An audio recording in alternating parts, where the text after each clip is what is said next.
Don't have a theme song. Oh, hello, everybody. What's up?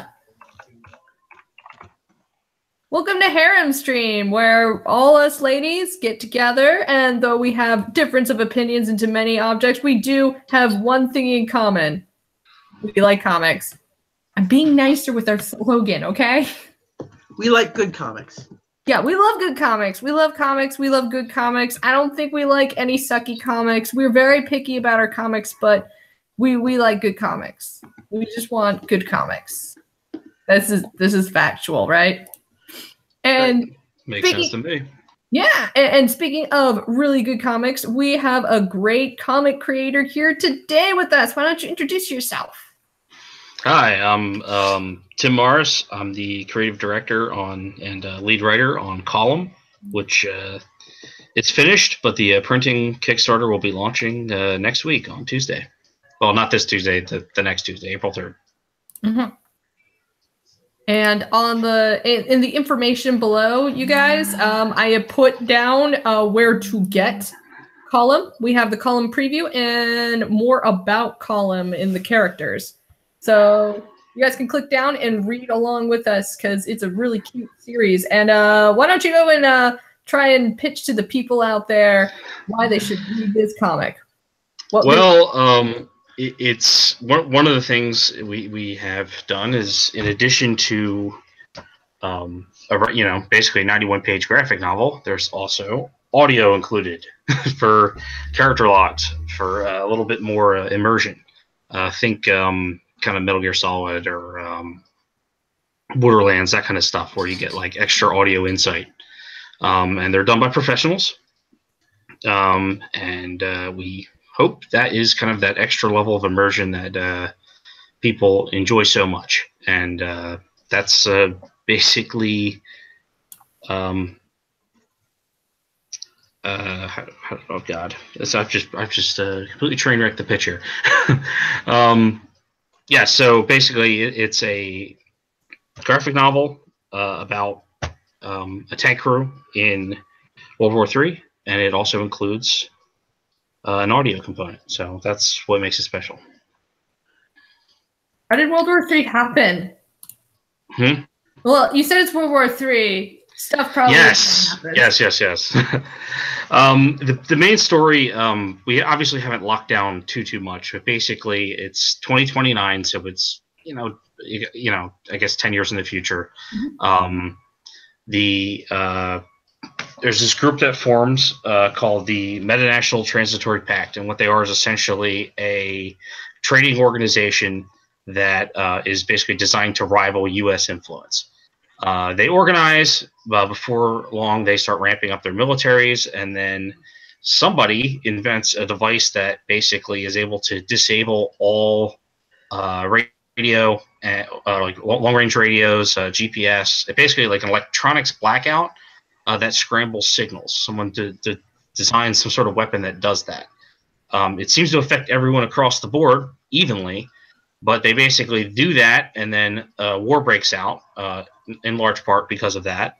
And the U.S. and its allies, which are typically high-tech, are at a huge disadvantage, because when you're fighting China and Russia, where they have much larger numbers than the Canadians and the Americans and the British, that's a recipe for Red Dawn, basically. So that's kind of where we're going with. Cool. Wait, so does that mean there's no more internet? Yes, the internet is messed up, and it's very sad. Oh, no, that's sad. Yes, worst.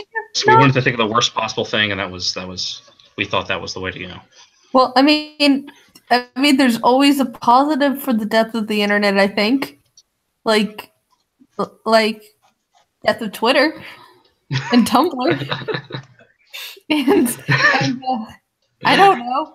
You think Tumblr's going to last till 2029 anyway? I don't know. Tumblr is the cockroach of the internet. It's going to last. I'm going to Tumblr right now and see what they're talking about.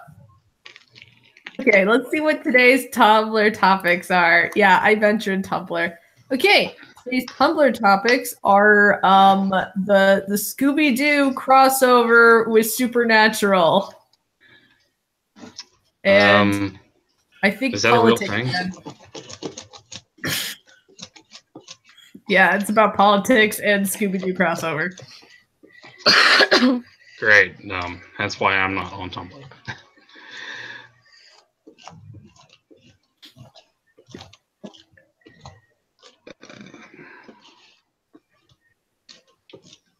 Losing connection here. See here. What the heck is with Tumblr? I'm now like involved into looking at what the heck in Tumblr, and it's just there's a lot of interesting stuff, and a lot of them just really want to be political, and I'm pretty sure half of them are 11.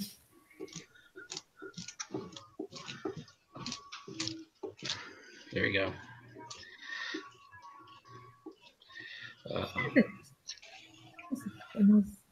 Okay. Okay. Should be okay now. Okay.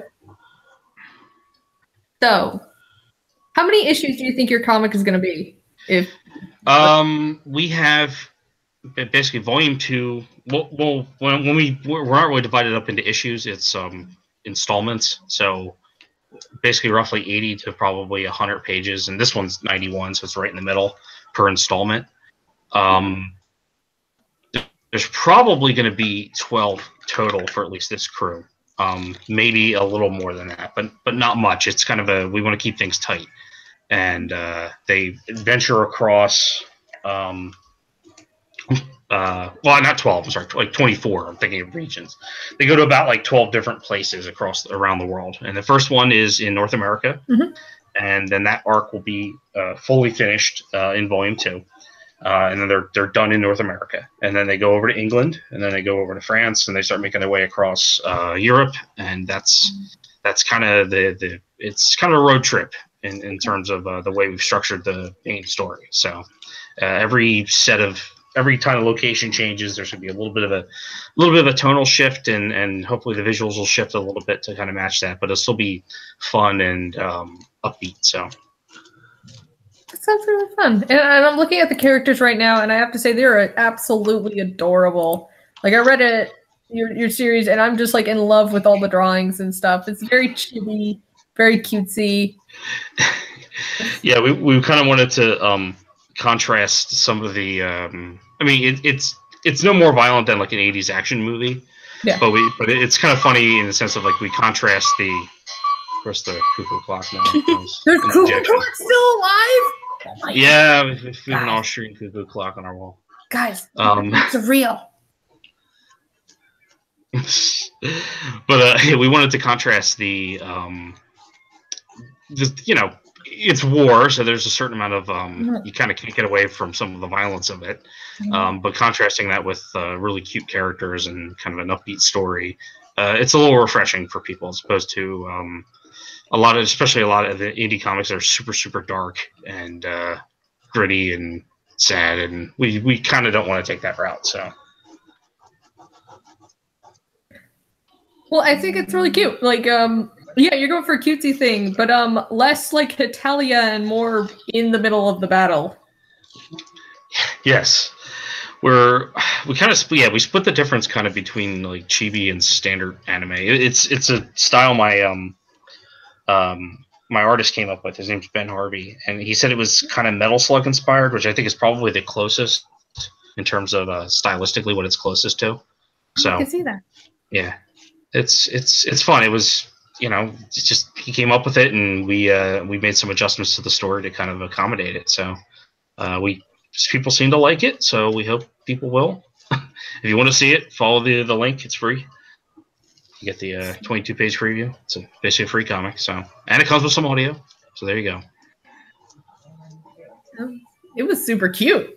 Like all of it. You guys got to check it out right now. It's got, and I like the word, what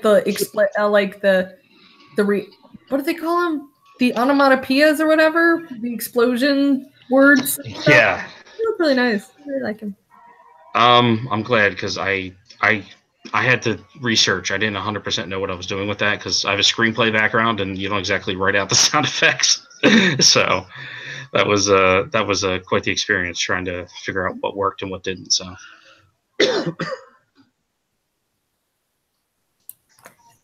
So HP, Hmm. you reviewed this comic. I didn't. I was trying to, so I don't know if it was a thorough review. It was more like a check this out. And I showed off the website and such. You are more. It is really cute though. I think a big book will the entire thing will be amazing. Go check out her video. Huh? I was advertising your video. Oh, thanks. You're welcome.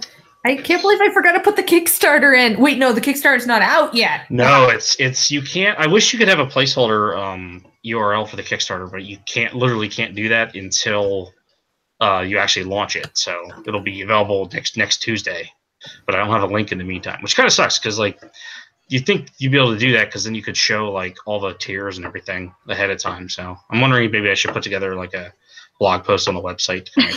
So. Hi, Malin. Sorry.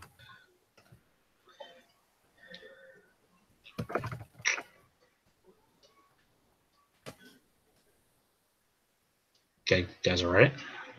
Yeah, we're fine.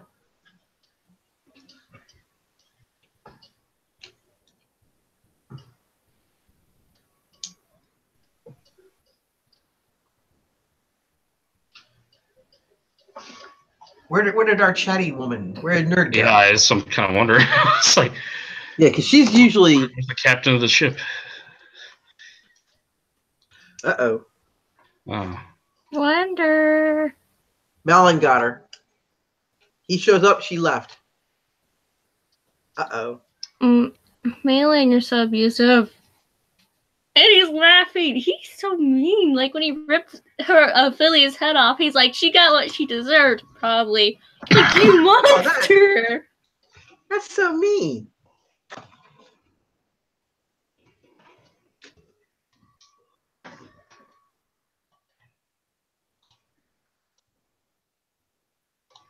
Well, do you guys have any questions or insight or questions about what we saw? Yeah, checking in the chat to see if anybody has any questions.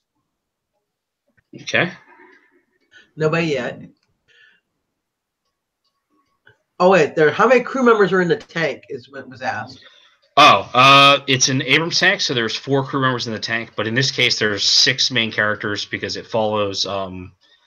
In part, it follows 2 guys who were left behind at a military base in Lancaster, and they're guarding an airport, and they ended up meeting this tank crew in battle, and it's kind of an interesting thing. We hope, at least it's yeah, but that's how they beat the main cast. But it's it's a 4-person crew. So.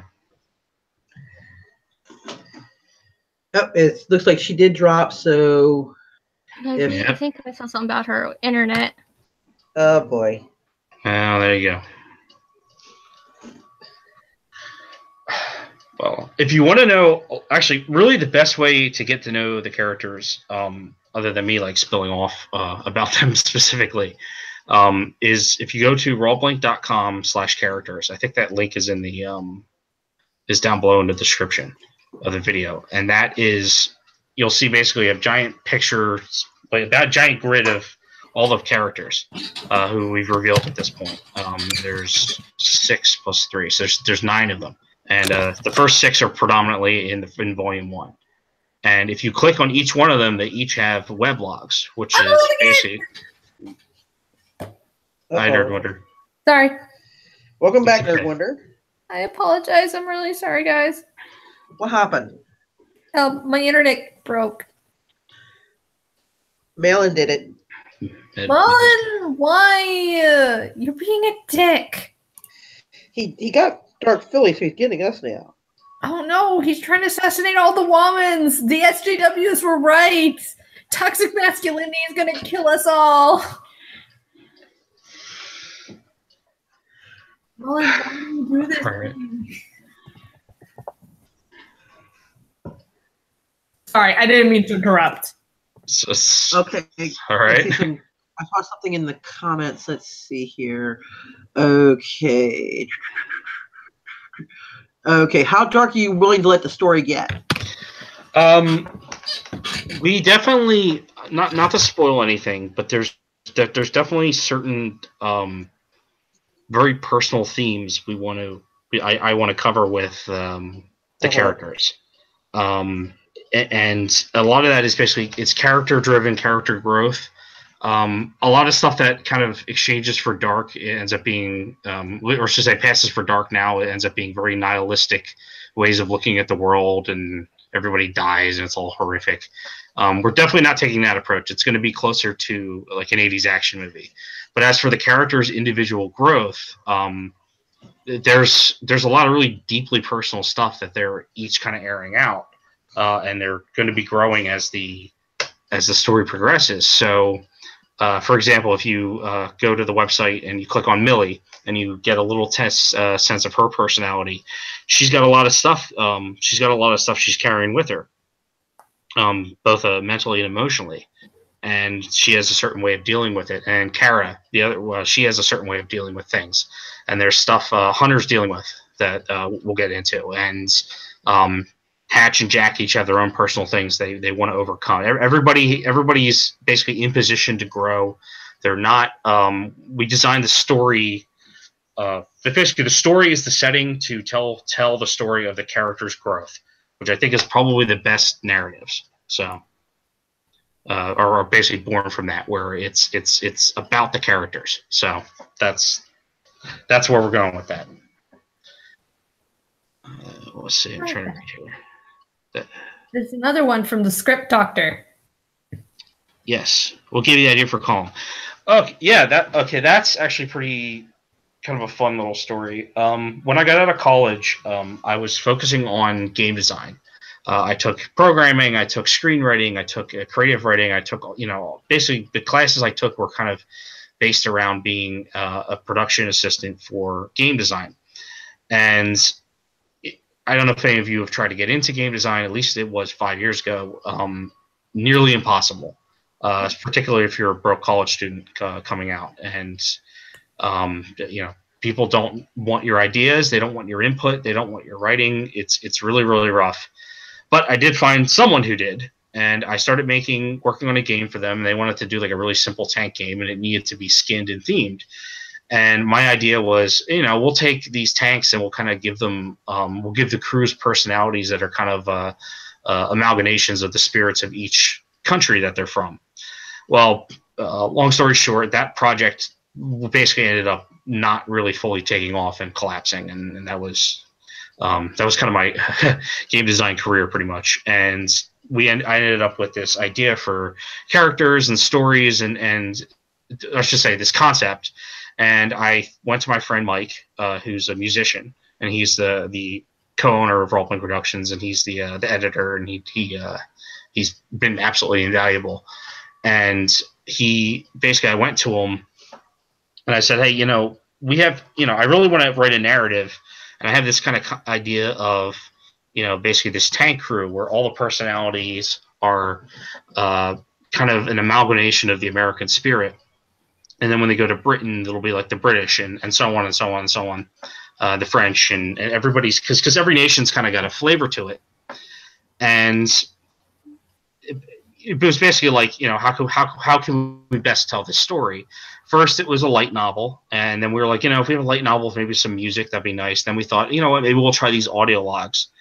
And that grew into, we got an artist because we needed a cover artist and we wanted chapter art. And he said, the story might be better told through a graphic novel format.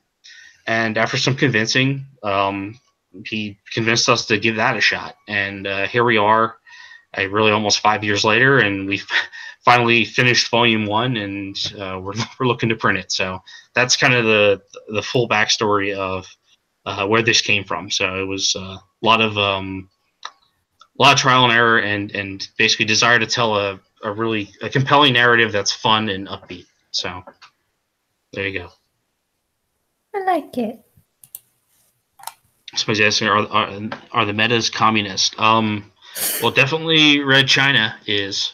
China is definitely communist. And if you go to the character website and you meet some of the Chinese characters, you'll see kind of what's going on with China at the moment. And Meta's a person on the stream.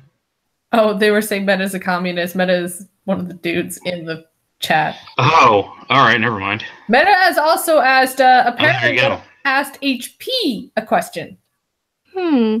He asks, is Richard your dad? I answered in chat. And I told him we're in no relation whatsoever. There we have it.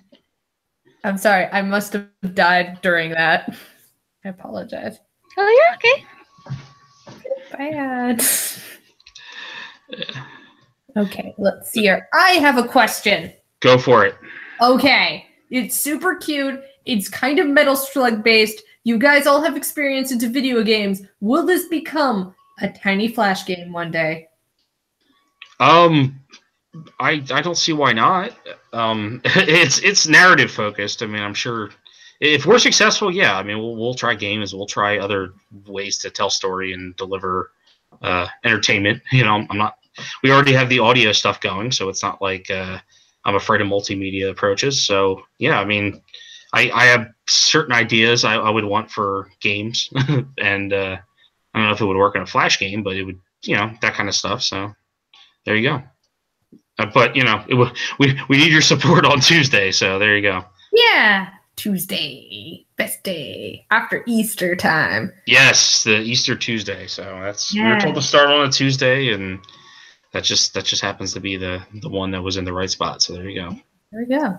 I have another question. Sure. You're about to start that Kickstarter on Tuesday.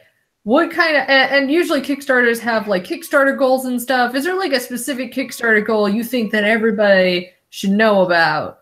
Like, I gotta do this. The goal is well, you know, I would love it to be one of those ones that goes viral and gets like 250,000, because then you're able to deliver so much more, and you're able to kind of have security, and basically like we can make volume 2 and we can make volume 3 and 4 and all that kind of stuff if we are that successful. But that's very, very wishful thinking. But what's important to know for the Kickstarter is that you're not investing in an idea.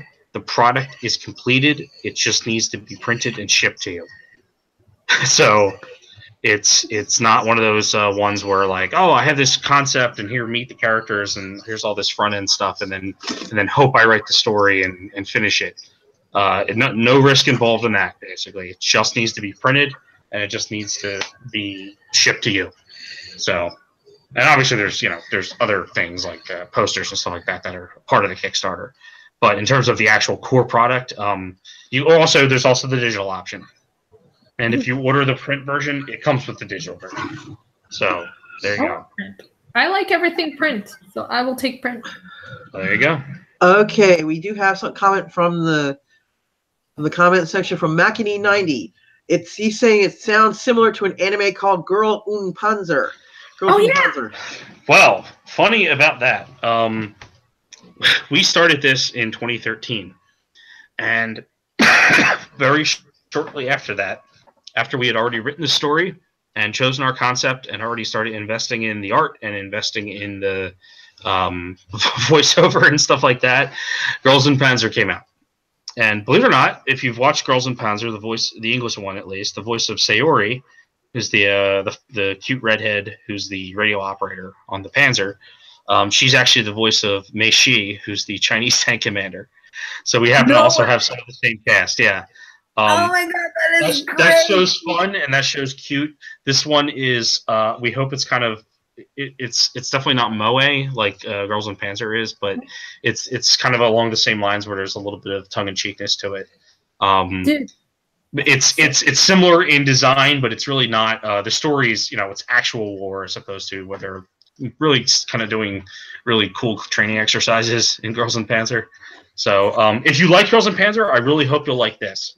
Because this has also the characters are a little more focused. In Girls und Panzer, there was a lot of characters, and that was one of the complaints that they didn't develop all the characters as well. But in this case, we're focusing on character development. So there you go. I think that's great. Like you get if you like Girls und Panzers and it ends, you guys can just pick up this this series. Yeah, it's kind of funny that they basically, at least in the U.S., they came out and they're done producing in Japan. I think there's still some movies that need to be dubbed in the U.S. But basically, in the time it took for our little independent project to actually get something finished, the Girls and Panzer's already had its run and it's been recycled in Japan. So if you like that, then hopefully maybe this is a spiritual. You can look at this as a spiritual successor in a lot of ways. And we have some of the same cast. So there you go, right? Yeah, that's like awesome. Yeah, we got the best voice actors we could, and most of them ended up being down in Texas at either Funimation or Sentai Filmworks. So yeah, that's where their headquarters are. So they always pop up here. That's why a lot of voice actors and actresses come on down. Mm-hmm. Oh shit, I could be a voice actor. Do you guys think I could be a voice actor? That'd be cool.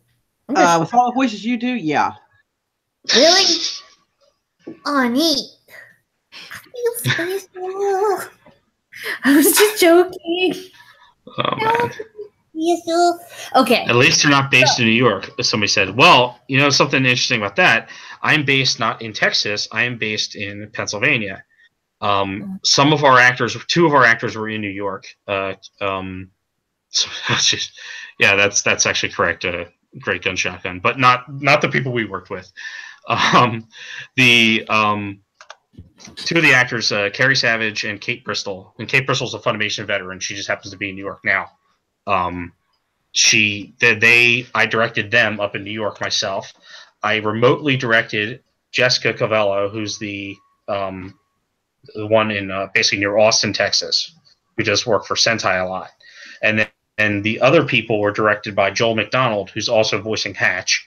Who I don't know if you guys have heard him and stuff, but he's been in a lot of Funimation stuff. He's not at Funimation anymore; he's at Gearbox Software now.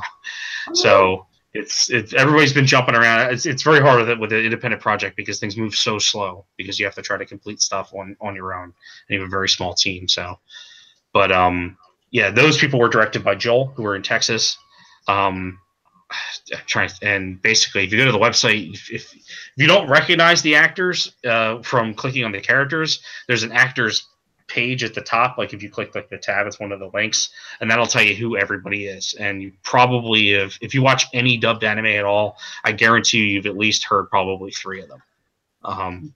Especially Lucy Christian and Colin Clinkenbeard and Jeremy Lee, because they're in so much stuff I can't even begin to list it. That's so cool though that you got like famous, awesome people, especially people from Girls and Panzer. It's like, hey, you like Girls and... Put that in your Kickstarter. Do you like Girls and Panzer? Are you sad it's over? We have Girls and Panzer. We even have the voice actresses from Girls and Panzer. Come on. Well, you know, I'm not going to name names, but we had a lot of people audition, and we had a number of people who were also in Girls and Panzer who auditioned and just didn't happen to. We didn't have enough roles to basically hire everybody, or we would have. Okay. So if you need to make another comic, we will get those then. Hey, if this is successful, and you know we move on to Britain. That's at least 3 more people we're hiring, at least. So just the better this does, the more people we can hire, and the more good stuff we can bring you. And that's kind of what I'm hoping. That's what I'm hoping to do, is bring you guys more stuff. That sounds like super awesome, mega fun, and I like it already. I like this. I think it's super cute. I'm glad. I'm glad you think it's cute. It's cute. It's fun, and that's the thing. We're kind of splitting the difference between what appeals to girls and guys, because you know guys like pretty women in action, and girls like cute things, and we're kind of right in the middle. So I hope it's for almost everybody. That's really what we're trying to do. Not to say we're making it bland or anything, but we're trying to kind of bring back that spirit that particularly that like 80s movies had, where it just was a lot of the focus is having fun. So there you go. Enjoying what you're reading and listening to in this case, because there's also music. So that's like the best part. Yeah. The tank crew ever fight a fighter jet? I don't know. I can tell you in issue 1 they're not, but there's all kinds of stuff happening. They'll be fighting the gauntlet of military bosses at some point, I'm sure. So, although in fairness, it's a little hard to fly a jet when radar's not working. So that's, things have been changed a little bit in the world we're working at, where things have kind of reverted back to sort of early Cold War in terms of what technologies work. But there you go. Does the tank transform into a mecha? Oh, you should ask Commander Hunter that if you download the preview and listen to her audio log. She will answer that question for you. That sounds awesome. I want that now. I also want them to be little toys because I think they'd be cute little toys.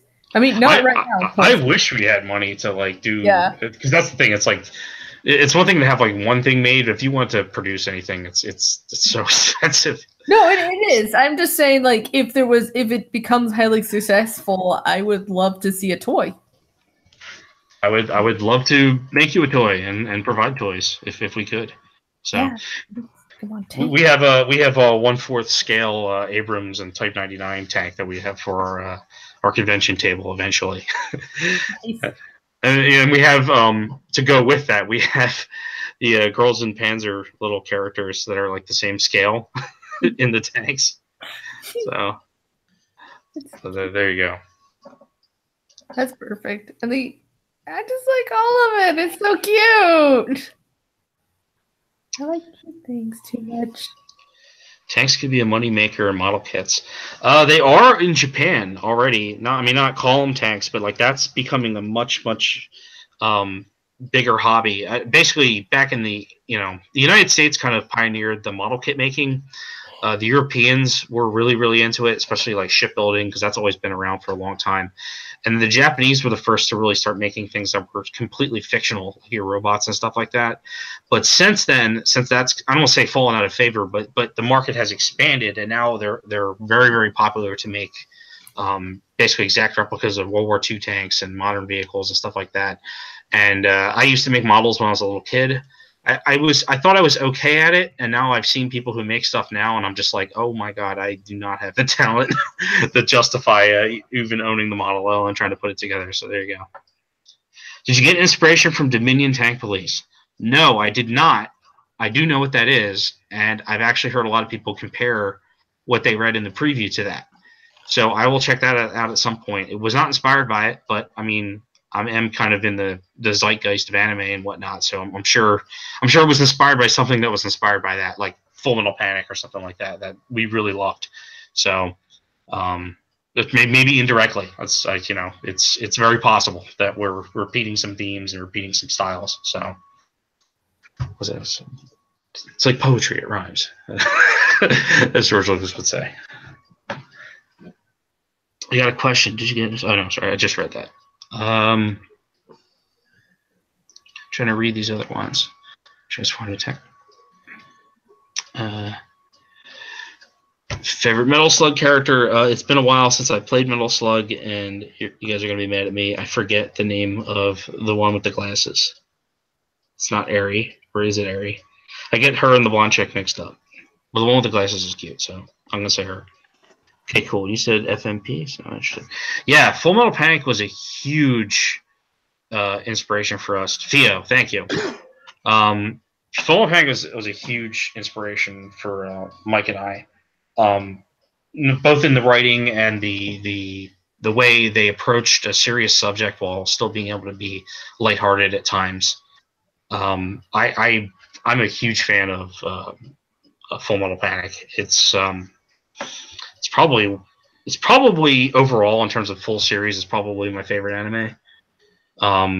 It's really what got me. I've always watched anime, but I've never really explored and really gotten the DVDs and the figures and stuff like that until I got into Full Metal Panic, and that pretty much sealed the deal. So that'll always have a special place.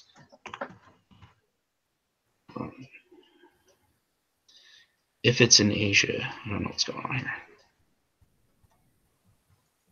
Somebody's talking about Asia. They'll get to Asia. They're going to Europe first, but they'll get over there. So support us on Tuesday, and then we'll be able to do more stuff and take them all over the place.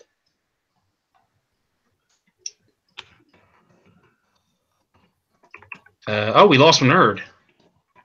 I just realized. I was like, why is it so quiet? I see you in the chat, Nerd Wander, but you're not in the you're not on the screen anymore. So Mariana, hot pink. We need to be up per internet. Yeah. Oh, it's funny. It's like normally when there's like 5 other people in here, it's like just constant. There's lack of direction because there's so many people. Now it's like the opposite, where it's like there's three just a little too quiet. So. Her poor doggy. Yeah. Went to Krypton. Oh. Well. Go ask about the comics, guys. Oh, there we go. She's back. Okay, she's back. Her alternate is in the chat, but her. Yeah. Yes. Oh, there she is. There she is. I'm sorry, I didn't mean it. It itself again. Don't worry, Piper's coming, so she'll be able to help save me in case it's happening, which will be good. Is Feisty coming too? Feisty should be. She said she was eating before, and that's why I was setting it up then, because she said she was going to be back at that time. Piper was too. But I saw her earlier, so I don't know. Guess I can ask again. Oh, the first obstacle. Oh, what's the first obstacle in making column? The first obstacle in making column was principally, I'm going to actually say financial. In terms of motivation, that's what a lot of writers say. That is always a huge, huge, huge obstacle. But that's something I can at least kind of control. I can actually write things and do stuff. But in terms of basically acquiring the money to be able to actually put the project together and finding someone who's particularly willing to back you, to take a risk with you, that's probably the most single challenging thing. We learned a lot. We made a lot of mistakes. We burned a lot of money accidentally just from being rookies. So I'm sure we could have basically built this thing a lot more efficiently had we gone back and had the information. But in terms of just having that basically financial room to make the mistakes, it's painful. It's still really, really painful. But that's probably the hardest thing is trying to balance your life and get the money in there. So honestly, I think that's probably was the hardest thing individually, because I love telling stories. I love writing stuff, and my artist loves drawing, and Mike likes making music, and the actors like doing characters. So it's just getting those things together, and honestly, a lot of that is financial, trying to get that together. So there you go. Okay, what was the most difficult thing to work on in the comic, and what was the most fun? Great Gun Shogun asked that. Most fun was directing the voice actors. To be honest, that probably is the most fun I had was directing the Chinese characters. If you go on there'll be stuff. There'll be weblogs for them later, but if you go on, there'll be audio logs for them later, but the weblogs, if you go onto the website and click on the characters, those are probably, that was probably some of the most fun I had on this project. The most difficult thing to work on, I'm going to say it was completely relearning how to present things visually as a comic versus present things visually in a novel versus presenting things visually in a screenplay. And it's silly because things that fly in a novel, things that fly in a screenplay, you can't necessarily do in a comic. It feels like when you teach screenplay that you learn you learn how to storyboard. You're like, oh, of course I'll figure out how to set up the scene. It's not that hard. But no, it's a lot different with comics because you have to pace things in a much, much different way than you do when you write a screenplay or when you write a novel. And that's very, very difficult to learn and basically cut lines and discipline yourself to not fall into the mistakes that a lot of you'll see a lot of amateur comic people end up making. And we hope we've hammered it out and avoided most of those, but I guess we'll find out, right? So there you go. But yeah, relearning how to this new type of storytelling, that's probably the most difficult thing. Well, you seem to be doing really well. Like you've gotten voice actresses and voice actors on here, so it seems like you've figured out what to do. Yeah, they didn't want to rip my head off for what I wrote for them, so that's probably a good thing. Also, it helps when you pay them, which it sounds silly, but that's one of the things. Voice actors, a lot of people think you can just they'll just do favors, and these people got to eat. So you have to, if you compensate them well, if you respect them, you give them the time, the space they need, give them a director, give them a recording studio to go to. It's like, yeah, that stuff costs money, but you get a much better reaction. You get them. They end up being a much more. They walk away feeling much better about what they've done rather than, oh, I recorded this thing and the check may not arrive. They get very worried about that. So that's kind of how we wanted to approach that as professional as possible. So there you go. That sounds sad. Kind of scary not to get a paycheck in the mail.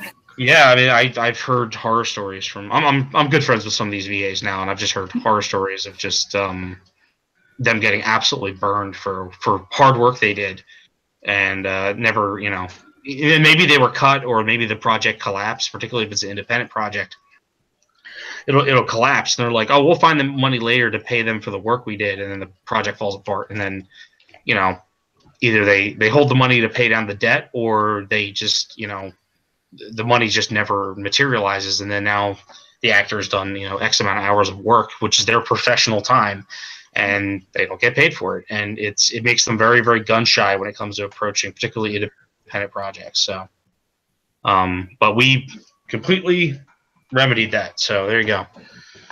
Awesome. Which is also why we were opposed to a Kickstarter, because we didn't want to give people the sense that they're paying us to come up with an idea and produce a product. The product is here. The Kickstarter is basically essentially a pre-order / where we want to print a large volume to keep the cost down and keep going. So that's how we're going with that. So there you go. Awesome. Piper's on. Hi. Piper. Hi, Piper. We missed you. Aw. What'd I miss? You missed this comic. It is very good, and I left in the information where we can acquire the promo, which is like 20 pages, which is like larger than other comics we're getting right now, and it's free. And awesome. There's voice acting, and it seems really good. And you can ask him the next question if you want. Ooh, I'm opening the preview, so I'll probably have questions in a minute. Go ahead. You can live ask questions as you go through. Right. I was going to say I'll be a little bit behind because I have been very busy with work, so I didn't get to look at any of this ahead of time. But I definitely want to jump in and learn about it because it looks cute. That's good enough. So. Oh my gosh, it's so cute.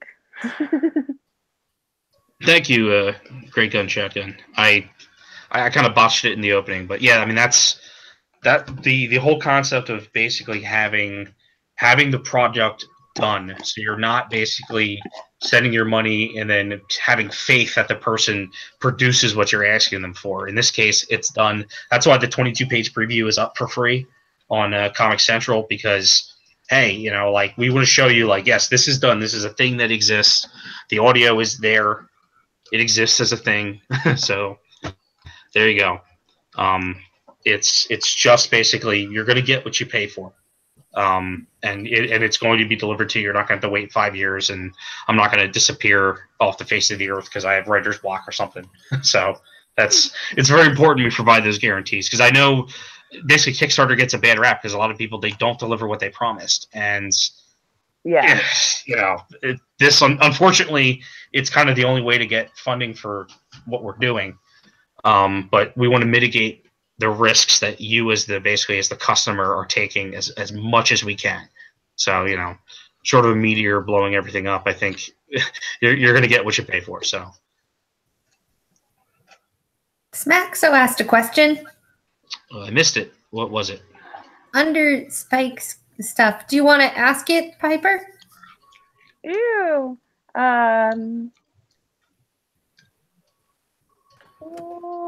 Where is it?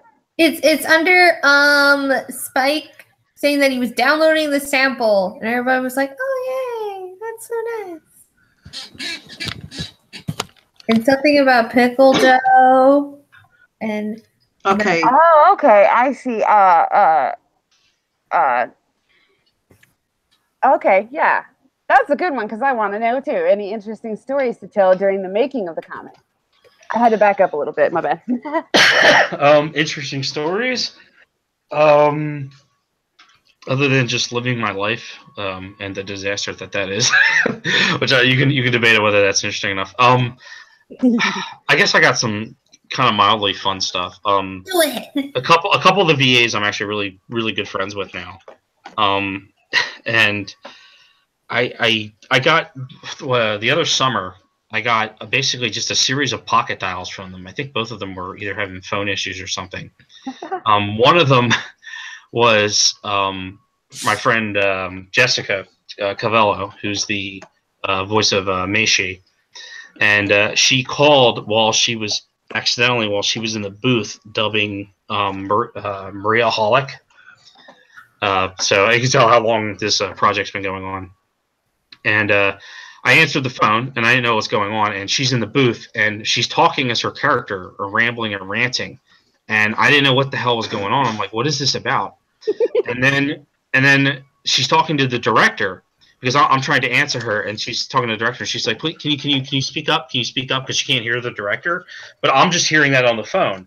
So I'm like trying to like talk, and it probably took me a good 3 or 4 minutes to actually like realize like, okay, there's something going on here. And then I found out later, oh, she was in the booth recording, recording for this show. So that was an experience. That was pretty funny. So. Man, I wish I knew what Maria Hollick was. I kind of heard about it, but I don't know jack about it. It's a cute show. It's I won't get into explaining it, but it's a if you like Pony Pony Dash or kind of fast-paced comedies with a lot of kind of gag jokes, it's definitely up there. I very much enjoyed it. So that must have been fun. Like in the middle of just hearing a high-pitched squeaky voice. I don't know what her voice sounds like in that series. Well, in that one, Jessica can talk. She's known for doing really, really fast characters, yeah. And particularly ones that get worked up and like really hyper, but not like super high pitched, just like really fast. Mm-hmm. And that's what it was. It was this character just spitting off all this shit, and I had no idea what was going on. But then she broke character and she's talking to the director, but I can't hear the director because that's in her headphones. so I was pretty damn confused. So I had to call her back later and be like, "Yeah, what was that about?" But there you go. Spoilers. Let's see. There you go. Good one. So will there be if it's a Kickstarter, will there be tiers? Like if you spent Yes. There's kind of we read kind of we're open to suggestion too. And basically shipping is kind of the biggest problem because shipping's expensive, and the book, since it's 91 pages, weighs over a pound, which means that there's basically heavy costs involved, particularly with shipping overseas. And I've done my best to bring it down, but it's expensive, and that's a little disappointing. But you're getting a big part package, so there you go. Nice. But the tiers, yeah, there's like a $5 one that's like just stickers, like thanks for supporting us. There's there's a poster, there's like a small poster, and then everything else. Then there's like the digital copy, and then there's the print copies, and then everything else up from there. Because there's you can get custom art from our artist, you can get you can commission a pinup. There's a lot of different options and stuff like that. So there's also an exclusive Kickstarter poster that's available to all tiers that get a poster. And I posted a picture of that on Twitter. It's the one with like the 4 girls.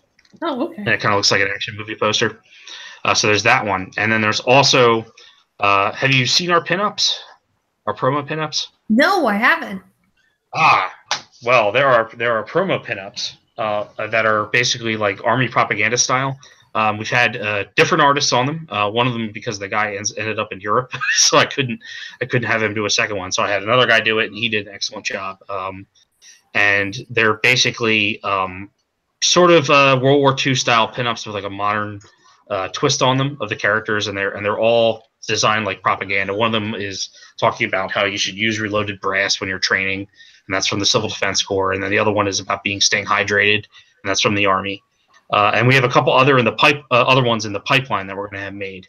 And of those, there's a alternate version of those that is Kickstarter exclusive. That is a special tier, which we're only going to do a very limited print run of those. And those can only be gotten from the Kickstarter. So there are some kind of special things that you can seek out. So there you go. I'm going to go and show everybody these posters. I just need to find out where they are. Are they on your Twitter? Why don't well, I've tweeted them over time. Why don't I send 2 of them via Twitter message to you, and then you should be able to just download them and send them. I will share them with everybody. Yep. They'll be all like, "Oh my gosh, that looks so cool," and we'll be all like, "Yeah, they look super." Yeah, they're not in the art style. They're more like World War II pinups essentially. Oh, they're the realistic ones. Yes. I've seen those. Hang on. Yeah, I got it. I got an idea. We're going to share my screen. Let me just X off of everything else I've been doing so that you suspect. And I just sent you the Kickstarter exclusive one. That's the one that has the well, if my phone wants to load it. That's the one that has it's like an action movie. Okay. All right, I got it. I think I got it. Let me go and share my screen with everybody. Everybody's going to be like, "Oh my goodness, this is so nice." Okay. Is this what you were talking about? Yes. Yes. Look at that, guys. That's like really nice. I like the chip paint thing you guys did, and there's multiples. So whatever. Wait, oh, I just said that is cute. Here, is there a way to permanently stick my thing? Present to everyone. I think that's how I permanently showed everybody. Okay, there you go. And then we'll just I dropped it. Okay, it's back. Random. Okay, so this is the first one. I think everybody will be happy with this. Yes, that's that's actually the second one. But we have Kara and Lexi, and we're working on and if the Kickstarter is successful and if it's rapidly successful, we can expedite it. We're looking at getting ones for Millie and Commander Lieutenant Hunter as well. So Rags. I'm kidding. I like this one. Yeah, it's a good one. I like it too. This one is very nice. No, I was not clicking off my tabs because I didn't want you guys to see my collection of Spider Dad. No, that's not real, Smaxo. Well, at least you don't have a tab of hentai or whatever like that as the journalist said. Of course. Yeah, no, I'm smart enough to at least, even if I have porn on there, I know not to click it. I clicked off of everything that would be dangerous on here, which is nothing.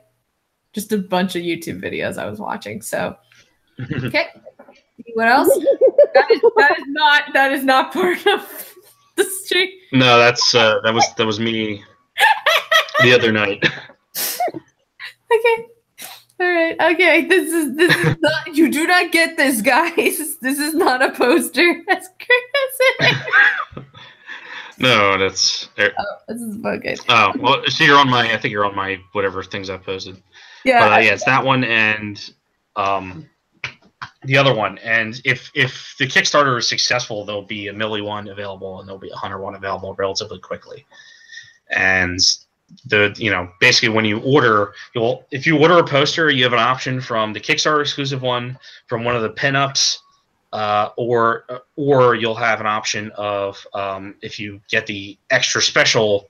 I think we're calling them like the sexy version or something. It's like it's a slightly more naughty take on the other ones. It's nothing NSFW, but it's a little different. So It's cute. Some people like those things. I like this. It's cute. Everything's cute and sexy. There's cute and sexy. That's very important. Well, people like to look at things that are nice to look at. So there you go. We're glad we can provide it. Meta, I swear my friend Meta saw my YouTube video that's still up. Wait, what? I apparently you noticed that one of my tabs says my first SJW. Let me see. I was watching the comic kit today, okay, and he has my first SJW comic book shop experience. I wanted to know what that was. Did I miss any questions in the Let's see here. in here? Let's see. Great guns again. I think had another good one. Where's Sashi? Well, he's obviously not in the robot. What other story would you like to cross over with your comic? Oh, what would I want to cross over? I don't know if anything would work as a crossover. It's such a unique world. I got one. You got one? What would you want to do? I would want to see Rags. Oh, That would be fun. yeah. It's kind of funny. I read some of his stuff, and his Rags character actually reminds me a lot of Kara, our character. Yeah. So I think those two would either get along in a disturbingly well manner, or they would just hate each other, and that could be a comic in itself. Yeah. So there you go. Yeah, Rags would definitely be. I'm pro Rags crossover. I'll do that. Also, a Panzer, like girls' Panzer, would be really fun to see. That would be interesting. I don't know. We'd have to get pretty damn big to get that kind of opportunity because girls in Panzer are like Prince money over in Japan. So there you go. I think somebody asked why manga. Well, the original style was more realistic for when I was saying it was a light novel, and we were doing like chapter breaks, and it had I'd have to dig it up somewhere. I think it's on one of my hard drives, but the characters we had drawn they looked a lot more real, and they were scaled properly and whatnot.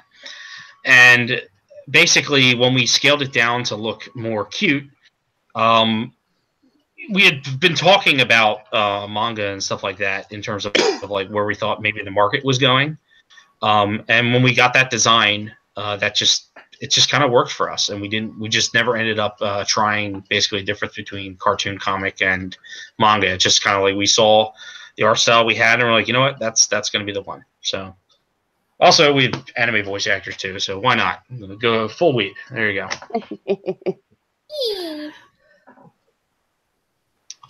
Let's see. Trying to see. Oh, here's the other picture I didn't get to show you guys. Okay, let me go back and share my screen because this one's absolutely adorable, and this will get everybody to be like, "Oh man, I need this." There we go. That's so cute. Oh man, I need this. You know, I'm gonna share with present to everyone. Yeah, that one. The only way to get that poster is through this Kickstarter. That's it. It'll be, I'm sure we'll keep some prints for ourselves, but in terms of like that, this is the only time you're able to get that. And there you go. So, how much do we have to spend to get it? I think it's. Let me bring it up so I'm not talking out of my ass here. Of course, it's freezing. Awesome. Let's see. The small poster is at the $10. That comes with like a poster and stickers. That's at the $10 level. Let's see. The large poster is $17. I think we're going to probably bring that down from where it's at. And you can get a signed large poster for $24. Let me see. I think we're going to bring these down a little bit. Let's see.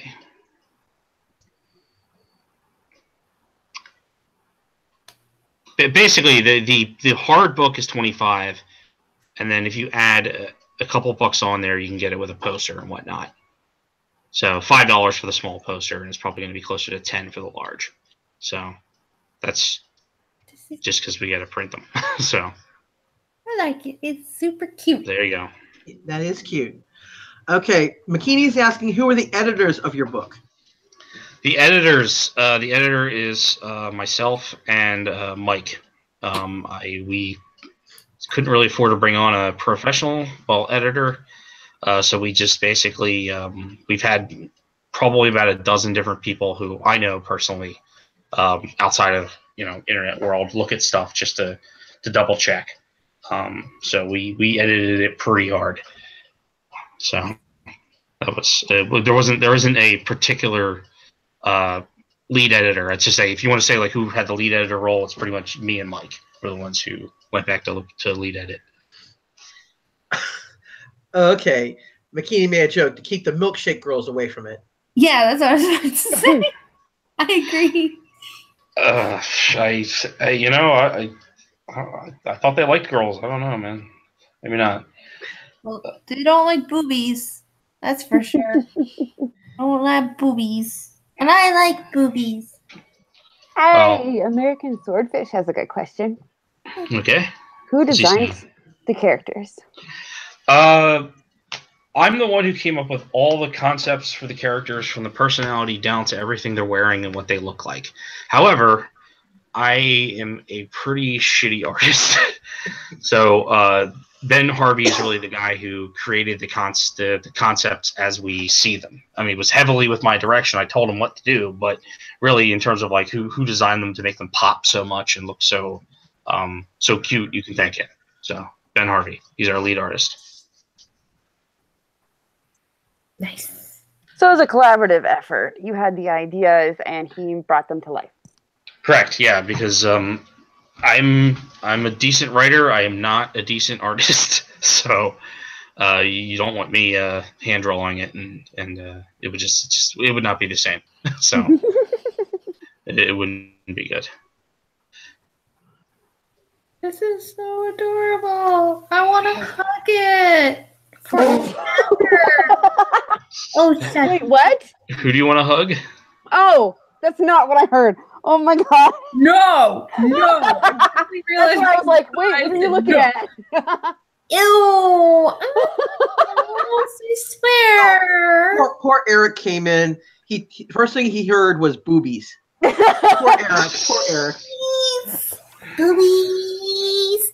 Hey, quality over quantity. Yeah, well, you got quite a bit of quality on there.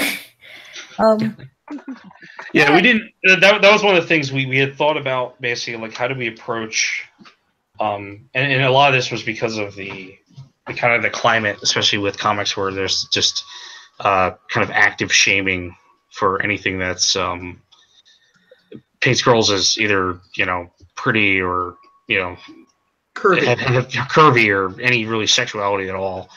And we just were like, we're just gonna ignore that and just do what we want. So that's where we're at.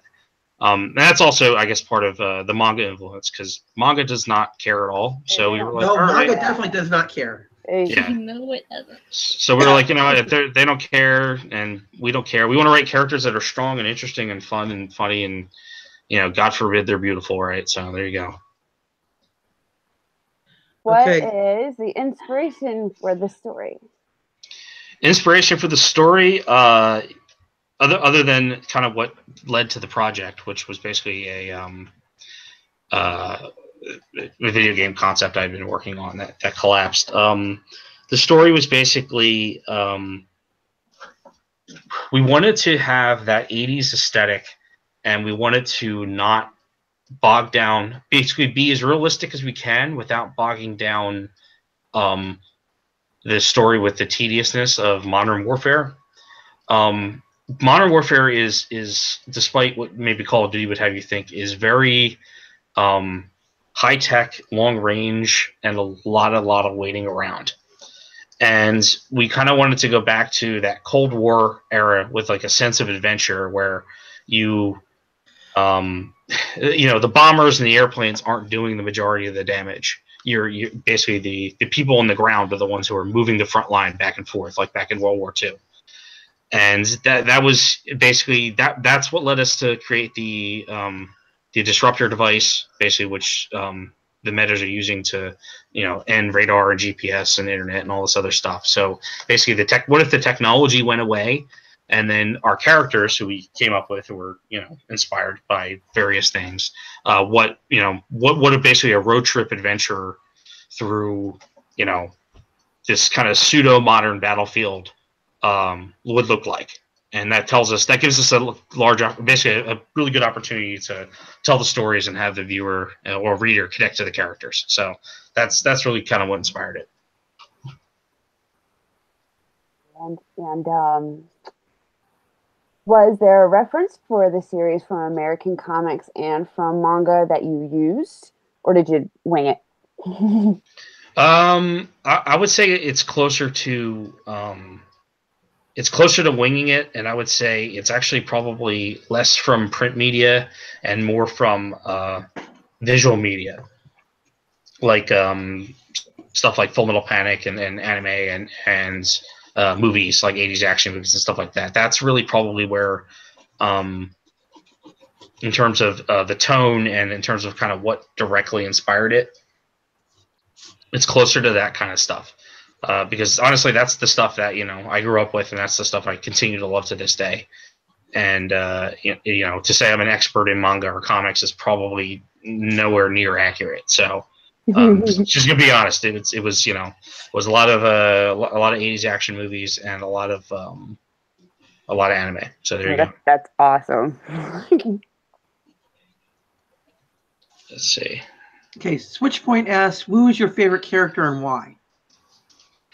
Who's my favorite character? Oh, that's tough.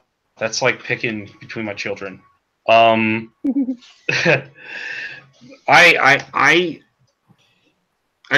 say this. I have a special connection to the Chinese girls because I directed their voice actors. So that kind of that was such a special experience for me that I kind of I think they might be, in terms of like who's my favorite, I have a soft spot for them.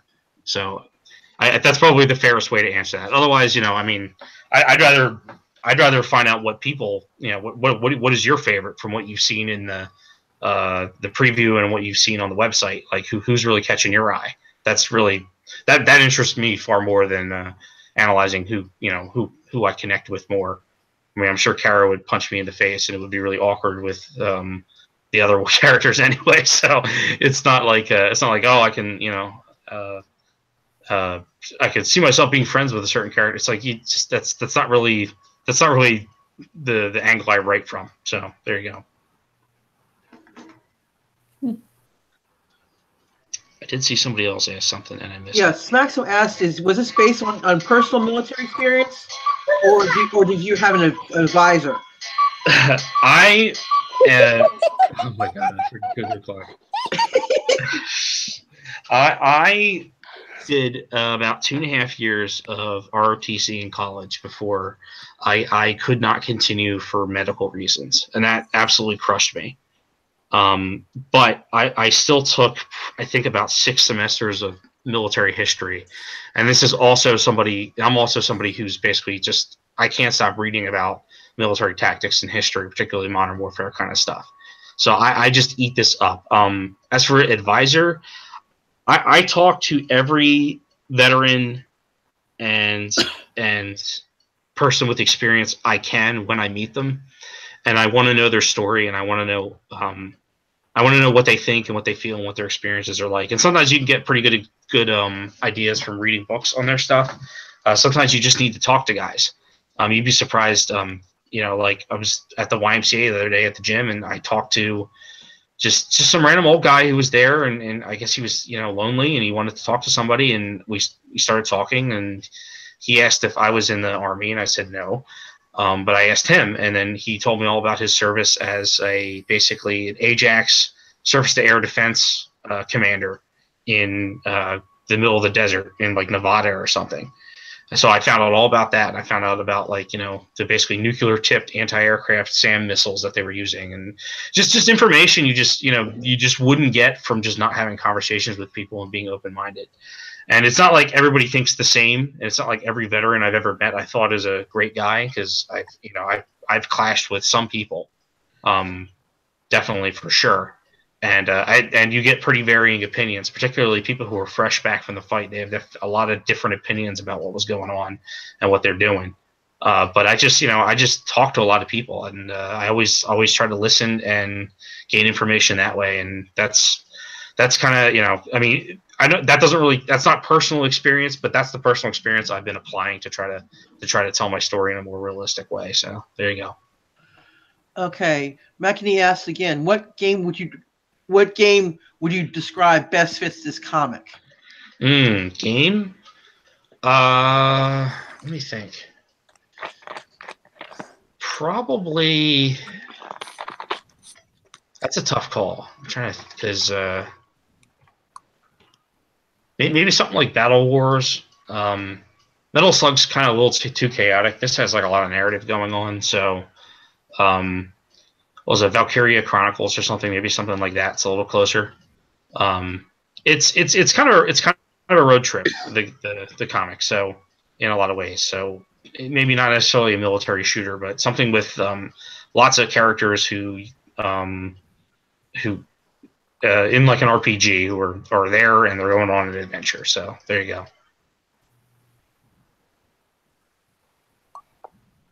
Okay, and Switchpoint's also asking, is this more comedy or more serious, or does it shift as the story requires? It definitely shifts as the story requires, but it's definitely an action comedy. There's a lot of comedic elements to it. The purpose is to tell the story and grow the characters, not just deliver punchlines. But it's definitely more lighthearted, and there's definitely a fair amount of comedy in there.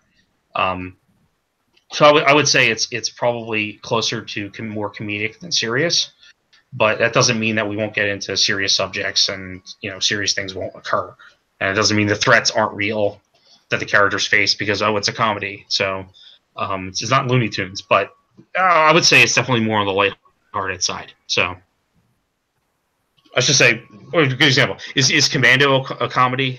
It's not, but it's still lighthearted. So that's kind of where we're going for. So there you go. I like this question. If you were to make a video game out of it, what genre would it be? Like a tactical RPG? I like this question a lot. Well, that's a tough call. It depends on what platform and what we were trying to do about it, because there's a certain amount of fun in, like, what if it just was a overhead tank driving game and the characters do stuff. But I think ultimately it's probably a tactical overhead RPG RTS that's kind of like the old Army Men 2 games, or all Army Men games that were like overhead. That's probably if I were to like have to build a game from scratch and I had a big budget to make something fresh, that's probably what I would do with this. That way you can have that way you don't play necessarily as one character, but you can kind of get to know everybody else on the ground and their strengths and weaknesses and the abilities they have and the weapons they use, and you can put them into vehicles and stuff like that. That's kind of where I would that's where I would take that. Would be something closer to that. So there you go.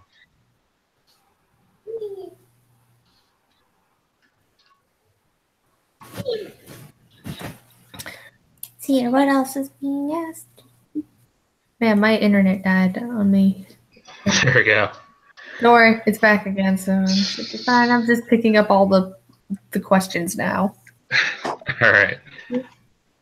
Let's see who else we got here. Rebirth is in the chat. Hello, Rebirth. See, since I missed like a lot of the beginning of the stream, I don't want to ask like questions and then. No, it's okay. I had a really awful train wreck of a pitch when we started, so I'm not against repeating anything. getting an attempt number 2 again. Okay. Well, then I'll just ask all the questions that probably were already answered. Do it. Probably. It looks like we have more people late in the stream anyway, so yeah, why not? Go for it. But how did you come up with the idea to do the comic this particular way? Because this is very unique to me. Yes. Originally I was working on a game and it was like an armored warfare game, and it was supposed to be basically the art style was going to be different and more like cartoonish. So we had to add more personality to what was going on.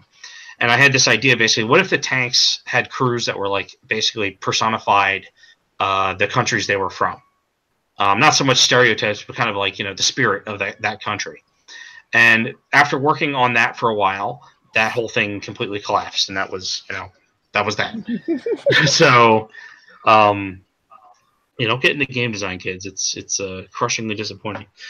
but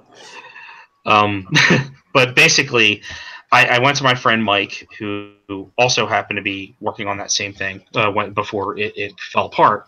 And we said, you know what? Why don't we take the idea of basically having a tank crew that's an amalgamation of the spirit of the country they're from. So in this case, you've got an Abrams tank, and the 4 characters, if you kind of triangulate them, or square them, I guess, because there's 4 of them. I don't know how you would say. But like basically, if you were to kind of pull them all together, they kind of make up different elements of the American spirit, and that's sort of what we did with these characters. And at first, it was, why don't we write basically a novel, a light novel, with chapter breaks, like basically illustrations of the chapters, which could show the characters in more detail, and we'll have music attached to it because my friend Mike is a composer. He's very, very good. He's doing the music for Column, and we can then we can tell the story that way. And then that turned into, hey, let's see what it would take to get some voiceover for some of the characters, do stuff kind of like a Metal Gear Solid style, like audio drama type thing for just little bits. It doesn't need to be the whole book. And we budgeted, and I put some money down, and I said, okay, if we spend this much, we can get this many people, and they're professionals.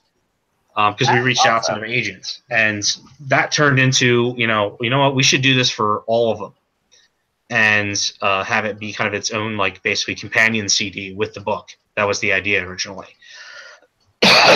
Excuse me. So that was where that started. But then after we met our artist, he said, this would probably be better served to being told in graphic novel format. So he gave us some concept art, and we said, all right, well, this is going to cost a lot. So we basically had to get a loan, and we said, all right, we're doing it. And we've been neck deep, and the rest is what you see here. So there you go. That is so awesome. I'm glad somebody thinks so. I like it. I was going to say, I like the growth of this and how it evolved, and the fact that it is so different. Well, hopefully, or at least it's different to me, because I haven't read a comic that also had audio. So. Yeah, it's well, we had heard of because a lot of manga series in Japan, they have something called like companion CDs, and that seems to be like a thing for like when they have their characters singing like karaoke style, and they sometimes have like audio drama versions of the entire comic. And we couldn't quite afford that, but we realized in the West there's nothing even close to that available. And we decided, you know what, we'll rather than just be a random comic, which we are full color, so that's another thing that was another decision we made. But like rather than just be one in the sea of independent comics that are now popping up because people are so dissatisfied with the regular market, we would have some sort of edge to it that would just make it stand out at least a little bit. And we hope the audio delivers on that, and we hope people like it. So there you go. Well, I think the fact too that you were able to get actual professionals, so you will have any of their fans' interest. I hope so, but I mean, you'd be hopefully. surprised how hard it is to get attention and traction. I wish. I wish that was a little more fruitful than it seems to be, but that wasn't the main intention. That wasn't why we hired who we hired. We hired who we hired because they were the best. So maybe people will catch on and be like, hey, I really like dubs, and this is a thing they're in, and they'll find it interesting. So there you go. Look, a lot of questions popped up in the chat now. Okay. Go for it. Yeah. Okay, did you take any inspiration from any modern wars or conflicts with this? According to Makini's asking. Well, I definitely have talked to many a Iraq or Afghanistan war veteran. In terms of really, in terms of the way armor is used in this universe, where basically main battle tanks are kind of the supreme vehicle on the battlefield, that was very much inspired by my readings on the Gulf War and General Schwarzkopf and whatnot. That's I would say that's probably in terms of like modern combat what was inspired. Definitely the Gulf War and stories about that and how tanks were used and how they were. These guys they got on the tank and they got into their tanks and they went to went into the heart of excuse me.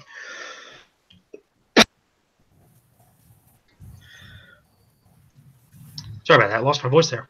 Ooh. These guys got into their vehicles and they drove across the desert at high speed, and I mean that must have been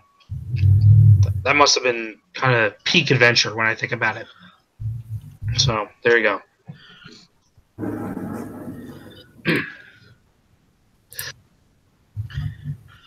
And another question we got from Smaxo is: if a major comic company, suddenly grew interest and wanted to purchase Column, would you do it?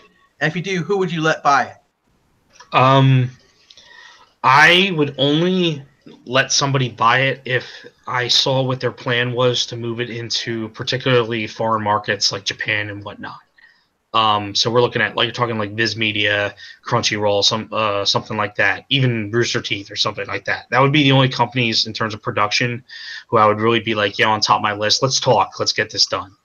So not really like the Western comic. Well, I don't. I think it's too much of a risk of being a death sentence. And that's the other thing. I don't blame. We did reach out to plenty of Western comic publishers, like pretty much you name it. We sent letters to see if we could get this thing published because we didn't have the money to print. So basically, we get it published through somebody else, and there you go.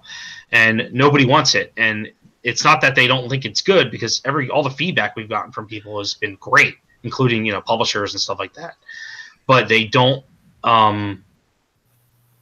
They're cutting their own lines. They're not really interested in picking up their new ones, anything new. And then on top of that, we've got this whole audio thing going on, and they don't know what to think of that. They don't want to. They don't know what to do with it. Yeah. So unfortunately, we're kind of on our own in that sense, but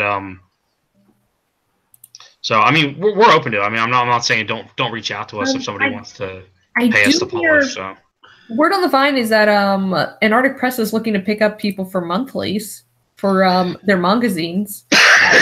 I would definitely be willing to do that, and I would definitely be willing to, as a company, produce something monthly for them. I don't think this version of the column story would be appropriate for a monthly. Yeah, it might need to be like a spin-off version. Well, it's funny. I have a B story written about another group that starts off in Texas and moves south. So that's structured to be more of like a issue-based comic. So there's definitely things we can do. Plus, I have a gigantic document of basically stories ready to be told that even have nothing to do with columns. So, I'm a writer and we're a production company, and we're not a one-trick pony. So we just only have the money to do one trick right now. So there you go. Yeah. Great Gun Shogun wants to know that if you put the girls in Jaeger, what would it look like, and what would you name it? If I put the girls where? In a Jaeger. Oh, in a Jaeger, like a Pacific Rim? I think so. Man, I don't know. I thought they only carried 2 people. Well, shove them all in there. All 4? Yeah, all of them. They'd have to name it the Hellcat, which is the name of the Abrams tank. Imagine if you're gonna have a giant fighting robot and it's the crew of the Hellcat. They might as well be in, the 2-legged Hellcat. There you go. Okay. Speaking of different destinations, is each destination its own story arc? That's what McKinney is asking. Correct. The stories are definitely written around each destination. So this first one is in North America. There's a big arc there, and that'll be wrapped up by the end of Volume 2. And then the next place they're going is Britain, and then the next place they're going is France and Germany, and so on. Like basically, they're making their way across Europe. So that's the very much. And there's a jump in the story for where they come to each places, and what they'll be doing. Spoiler alert! But they'll be picking up a tank from one of those countries and forming a column.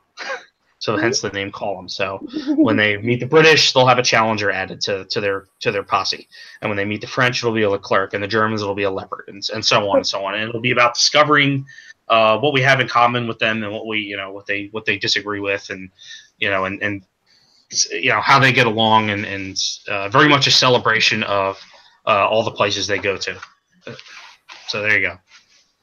So that's what a column is a group of tanks? It's like a column of armor is when there's anything that's larger than a platoon. I think they usually refer to as a column. Okay. I just learned something new today. I did not know that. If you were asked to have the characters be in any super robot, which would it be? Which character? I think Hunter would be probably all about the Arbalisk from Full Metal Panic. I imagine Lexi in a Gundam would be hilarious and terrifying. Kara and Millie probably would do the whole Pacific Rim dark thing, because those are the Jaegers from there. Well, I forget the big one, the one that's the main one. I think it's pretty badass. So that would be probably my guess. So Jack and Hatch, I don't know what they would probably pick. Probably just generic mechs from Mech Warrior or something like that. But there you go. That's something I gotta brush up on is my Mech Warrior, because when I was a little kid I played it a lot and loved it, and then I stopped for some reason, and now I realize I forget all the lore and I don't remember any of the mechs names. So I should probably get back into that at some point. I only played Mech Warrior 2 for 5 seconds, and I was like 3, so I didn't understand anything. Yeah, I was definitely not old enough to be playing it and truly understand and like it. So every time I've played it, I don't really know anything about it. I've just played it, and every time I've played it, I have sucked so bad, but had so much fun sucking. It's all the good Mech Warrior games are very simulator-ish. Like they remind me of flight sims. Yes, and I'm good at those, but man, I was not good at this thing. Yeah, I was. But I had so much fun. I was very good at flight sims, but like the Mech Warrior, I just was like, there's so many buttons to push. Yes. You don't really know. You don't really know what you're supposed to be doing. So there you go. But there may be robots appearing in the future. I mean, maybe not. I don't know. You'll have to read the story to find out. So there you go. That's a good hook there. You could put that as a thing. There may be robots eventually. You can put that. Yeah, a couple issues down, but help us so there will be robots. Well, if you download the preview here, Hunter's log, audio log, she actually talks about that stuff. So you'll find out kind of where we're taking it. So there you go. Any other questions I'm missing?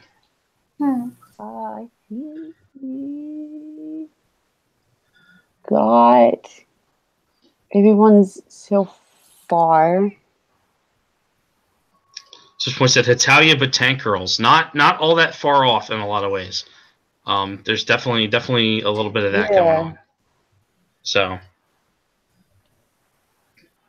and apparently somebody was screaming boobies in the background. Okay.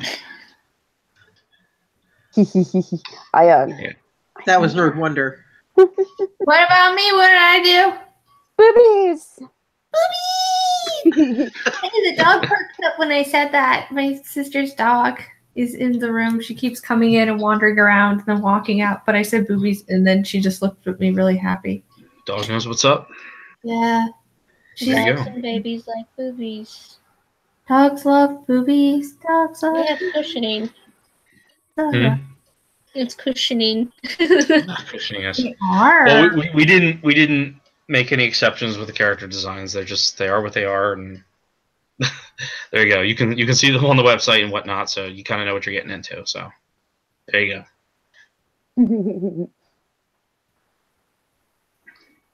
Although not quite rags level. Nobody's walking around topless or anything like that. So. Well, it works for rags in ways, because that's. Yeah. I'm not helping this situation. I like this. I'm sorry. I'm still checking out that right. the site, so I got the information and stuff. Mega Gears, what ideas did you have planned for the future, or see where the characters may be going, development or changes? I know it's a loaded question. Well, I have to be very careful not to spoil anything, especially because the intro is really the introduction to everybody. But I can tell you in the most generic way, but a sincere way, that the character's arc, we've thought about and written out basically what their future arcs are, what they're going to be doing, what they're going to be discovering about themselves, with the kind of emotional and character changes they're going to be having over time. And that's so yes, we have definitely thought about that. As for where they're going, we absolutely do know. We have a it's not on a world map, but I have it written out essentially the path that the tank crew's taking. So that's written out all the way to the full end of everything. So that's we have direction. It's not just we're just guessing where to take it at this point. So we know what we know what the next installment's going to be, and so on. No matter how far we get in the story. So there you go. The first volume is going to be 90 pages, you said? 91, yes. 91, damn. I want all of it. Dang. And it's going to be really good, though. Damn. Yes. That was the thing. We actually had thought about dividing it up into 6 chapters and releasing it that way, the first volume. And after a good amount of deliberation and actually talking to my artist, he said he felt like it worked better as a coherent unit than it would splitting up. And we talked about it, and we had already planned on doing the full 91. So we just ended up not changing course basically. So we hope that's the correct decision. It makes it more expensive of an investment up front. Yet I think per book, basically per page of content you're getting is less. Also, we can dump basically a huge chunk of the audio stuff for you guys up front, rather than if we did it by issues, we'd have 6 characters, so you'd be getting just one probably audio log issue, and that might not be quite as enticing. So there you go. I think that's super cool. I mean, I wouldn't mind buying it for $90. So if you do Kickstarter and you go over your goal, will we get hardcovers? That's I don't want to rule that out because we're already over £1, so adding hardcover weight is not all that ridiculous. So that I wouldn't want to rule that out. That is, however, that almost doubles the cost of printing. Yeah, no, that's what I'm saying. If you went over your goal. Oh yeah, if we go over the goal, and then that's something we can provide, basically for a price that doesn't make it ridiculous for you guys to have to pay, then yeah, sure. The hardcover sounds fine.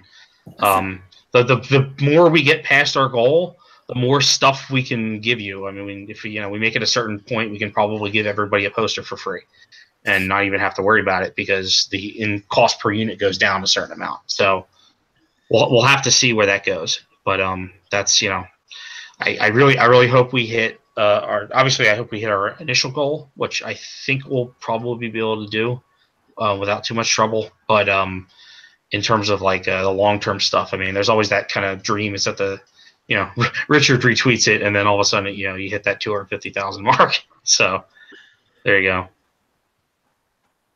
This is fun. Are you planning one-off stories or story arcs? I have some stuff written down for one-offs, particularly some certain backstory things I thought that may not fit into the main storyline. That might be fun as some short little one-offs. Like it'd be kind of interesting if we had like a mini omnibus for each character that was, you know, like maybe like 90 to like 150 pages or something like that. That was just stories focusing on this one character. But I think that's, you know, that's for the future. That's for basically like if we have enough money to be like making this other stuff and making the main story progress and be very good, and we end up having the time and money to do something like that, then yeah, totally for it. But in the meantime, it's like I definitely want to focus on what we can get done. So there you go. Plus, that kind of, as I said before, Column's not the only stories we have to tell. So there you go. Can we get any hints of stories to come up? I'm not 100% sure what you're asking by that. I can tell you England will be it will be quite metal. I'll tell you that much about England. France will be not what you're expecting. Germany, I will tell you, Germany's where you're going to get that Medal of Honor Frontline, Saving Private Ryan type feeling to it. So so we've got plans for everything. I mean, they're going to Poland. They're going to they're ultimately going to Russia. So we want to keep things kind of fresh. And every time you're jumping to a new story, you have the same characters, but the setting's significantly different, and very much the star is basically the next country you're in. So there you go. Yay. Actually, those make pretty good hints. That's cute. We gotta do it with the Kickstarter though. Otherwise you can't bring that stuff to you. So there you go. Mm-hmm. Well, then I'd better go start saving up to donate. I will make sure I get you a digital review copy so you can while we're going, so you can at least talk about it with some authority. Be like, oh, it does exist. Here's all 91 pages. So there you go. Nice. Let's see. Did I miss any other questions? If you tag my name, it shows up in like orange. So if you really don't want me to miss it, that's probably the best way to do it. I'm looking too, so that I feel like I have a job. Same here. Same here. I'm helping. I'm ADHD. I saw something. I kind of looked away for a moment. I'm a bad person. I'm lost in the George of the Jungle, like right in the middle of the. I'm just talking about Brendan Fraser. I have no idea what's going on. Yeah. The original cartoon and the one with Brendan Fraser should be the only ones that really count. Yeah, because number 2 should not count. Yeah. They made a second one? They did. They made it looks like it was a straight to DVD one. They were too cheap to get Brendan Fraser and also Ursula. I don't think those are real. Or the girl, yeah. Straight to DVD. Well, did they even get John Cleese back as the monkey? I don't know. I wasn't watching. My husband was watching it, so I don't know. I heard was the first part where he said he was too cheap to get Brandon Fraser. Poor Brandon Fraser. Okay. Even the narrator for the tanks. Huh? Are we talking about tanks? Would you have a mid-season upgrade for the tanks? Oh, I will not spoil what's happening. Spoilers. We absolutely have plans. It's definitely some interesting concepts, but off the bat, you're going to get used to, kind of conventional, which keeps things grounded, I think. Nobody's shooting lasers and shit. So, but there's definitely changes. It's not going to be the same thing every time. So. Eee, I like that. So the name of the tank is Hellcat? Great. Yes. Nice. It's a good name.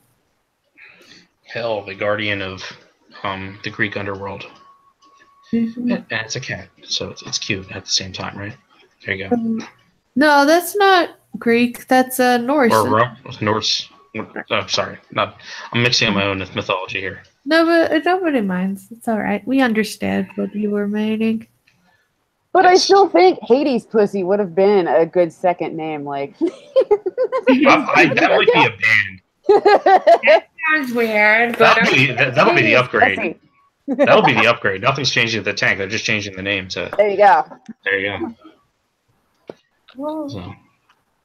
It must be the mix from BattleTech. It's good for me. Yeah, a little bit. Each one of the tanks do have names because they actually name tanks, believe it or not, and that's how they refer to them in actual Armor Core. So there you go. But, I can't wait to go listen to the audio. You have to read along with the audio, or can you just listen? No. The audio is its own. Not that it's standalone, but it's their audio logs, like in the vein of Metal Gear Solid or Borderlands, where it's basically deeper character immersion, deeper character insight. Cool. Basically, how you get more character development without walls of text. Correct. We wanted to avoid walls of text. We were very averse to that, and this was the way to get around it. So, or should I say, this was the effective way to get around it while still giving people the rich immersion that I think they desire. So I was going to say, plus it gives them more immersed in the story. So, Yep. And you can listen to it before, listen to it afterwards, and it'll kind of mean different things to you depending on how much you connect to the different characters and whatnot. So that's what we're hoping for. We're hoping that somebody finds a character to connect with, and we can entertain them in that sense. So there you go. Which, if you want to get a prep on that, go to the characters page on the website, because there's weblogs, which are completely different than the audio logs in the book. But they are there, and they should give you a kind of like a 1-minute introduction to the characters and kind of what they're about. So there you go. Yes. I like everything. Sounds really good. I want it now. Soon. All right, I will. All right, Veruca. I will send anybody who wants to do a Kickstarter support video or something like that, and they want me to send them basically the product for unprinted, obviously, but like the digital basically rendition, so that I can with the audio, so I can show, yes, this is a thing, it is done. So I will happily send that to them. Copy. Don't get scammed.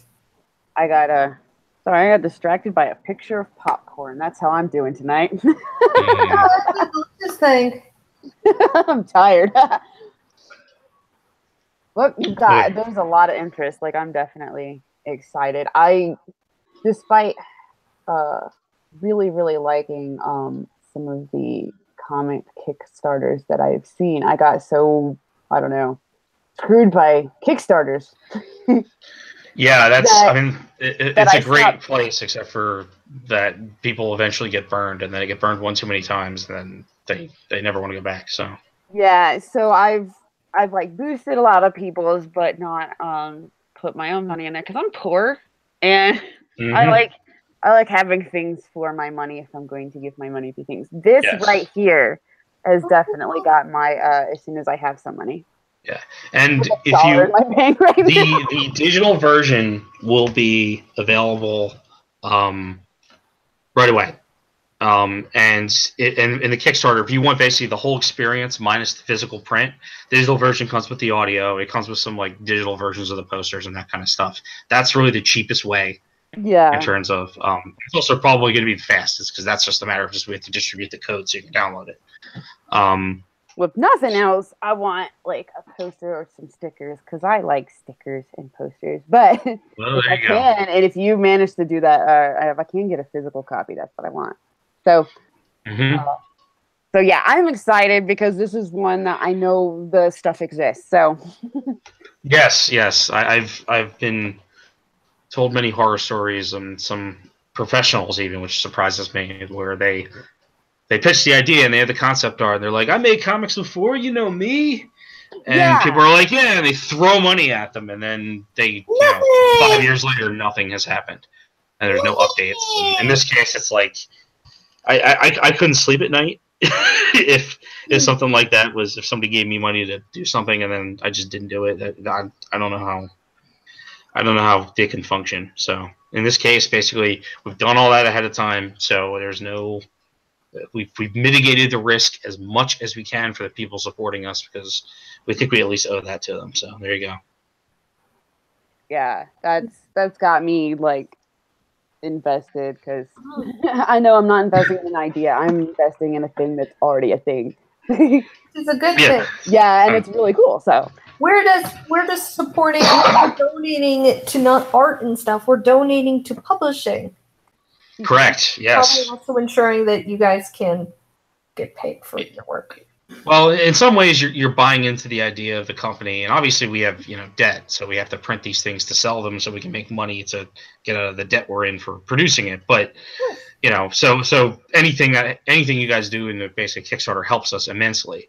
But in terms of like the practical bottom line, they don't care about most people that they don't want to hear that, oh, you've got this great idea where to take the company and all these other things. I mean, I can pitch that to you if you want.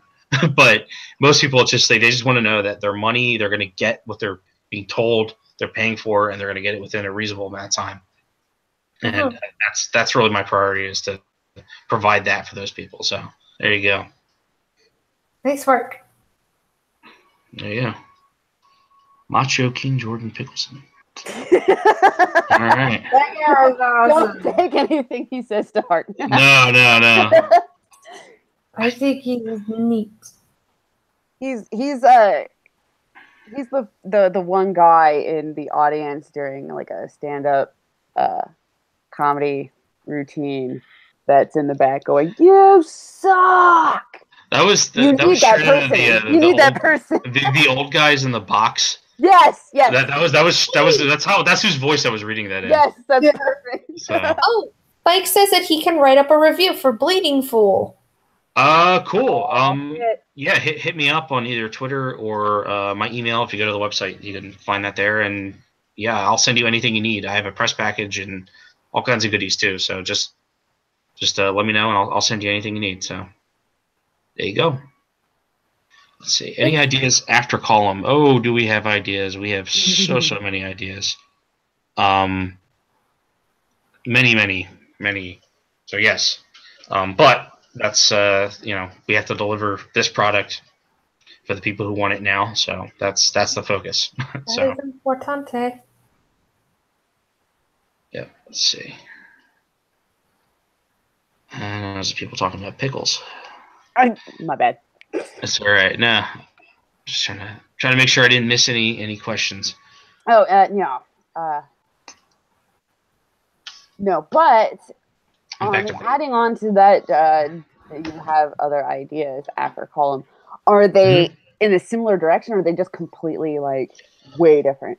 All over the place. We have we have basically a list of things in almost every genre, and all of them can be. I mean, we have things that we think that are geared towards being set up to be an animation, and I have things that are geared towards more being live action. But at the same time, there's always ways to adapt these things, particularly to comic or graphic novel format. So wherever, whatever's successful and whatever the people want, that's what we'll try to deliver to them. So, but yeah, we have a lot of different story ideas that are, and some of them are not as lighthearted. Some of them are more sci-fi or like X-Files-y type stuff. But there's all kinds of, and then there's also like we have a lighthearted. Goofy fantasy adventure thing too. So we have lots of stuff written out. So, but right now it's all about column because that's what we got to deliver. So yeah. Yep. What what is your favorite pickle? I like Jewish dill. Those are pretty good. Fancy. It's funny. It seems like people, you either hate bread and butter and like dill, or you hate dill and like bread and butter. And I like a spicy dill. And bread and butter can suck it because they're not. It's just not the same. I'm learning so much about pickles in this whole entire situation. Right, because I didn't realize there's so many different kind. I'm like, oh yeah, like the whole pickle that you about can that? eat, what part of the country are you? Or you can get the half pickle. No, true. Because I had an issue with that a little while ago with relish because we didn't know there was a difference between relishes and Right? that we're getting the ugly kind. Oh yeah, there's. Well, I don't know what part of the country you're in, but like Philadelphia, we've got Jewish and Italian and all kinds of different delis, and there's you got to know what you're looking for to get the good stuff. So there's all kinds of rivalries. So there you go. Mm-hmm. That sounds about right. Coffee, Big Macs. I miss the Big Macs. Ooh, Big Macs. Big Macs are pretty good. I'm not a pickle person when it comes to putting it in my foods, but I like snacking on just pickles. I just don't like it in my stuff. Really? I don't want my pickles to touch the rest of my food. They gotta All right, I can kind of appreciate that. No, I like eating them by themselves as a snack. I just don't like putting them on things. Okay. I'm also just speaking for me because my partner Mike he absolutely hates pickles. So yeah, I'm only speaking for me. The pickle love isn't universal at Role Playing Productions. Just me. Yeah. So, there you go. All right. Last game. Pickle Pants managed to come in here and turn the entire conversation into pickles. Is that like his special ability? Hey, it's the only questions being asked right now are about pickles. So You okay? Do the characters like pickles? I don't know. Maybe I did not think of that. That is not in their profile, so I don't know.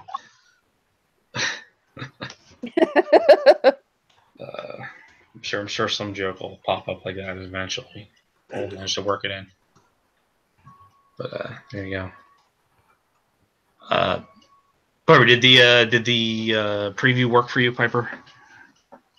I am. Where's the? Because I'm on the. Let's see. Here we go. Thank you. I'm on the preview that has like some of the pages.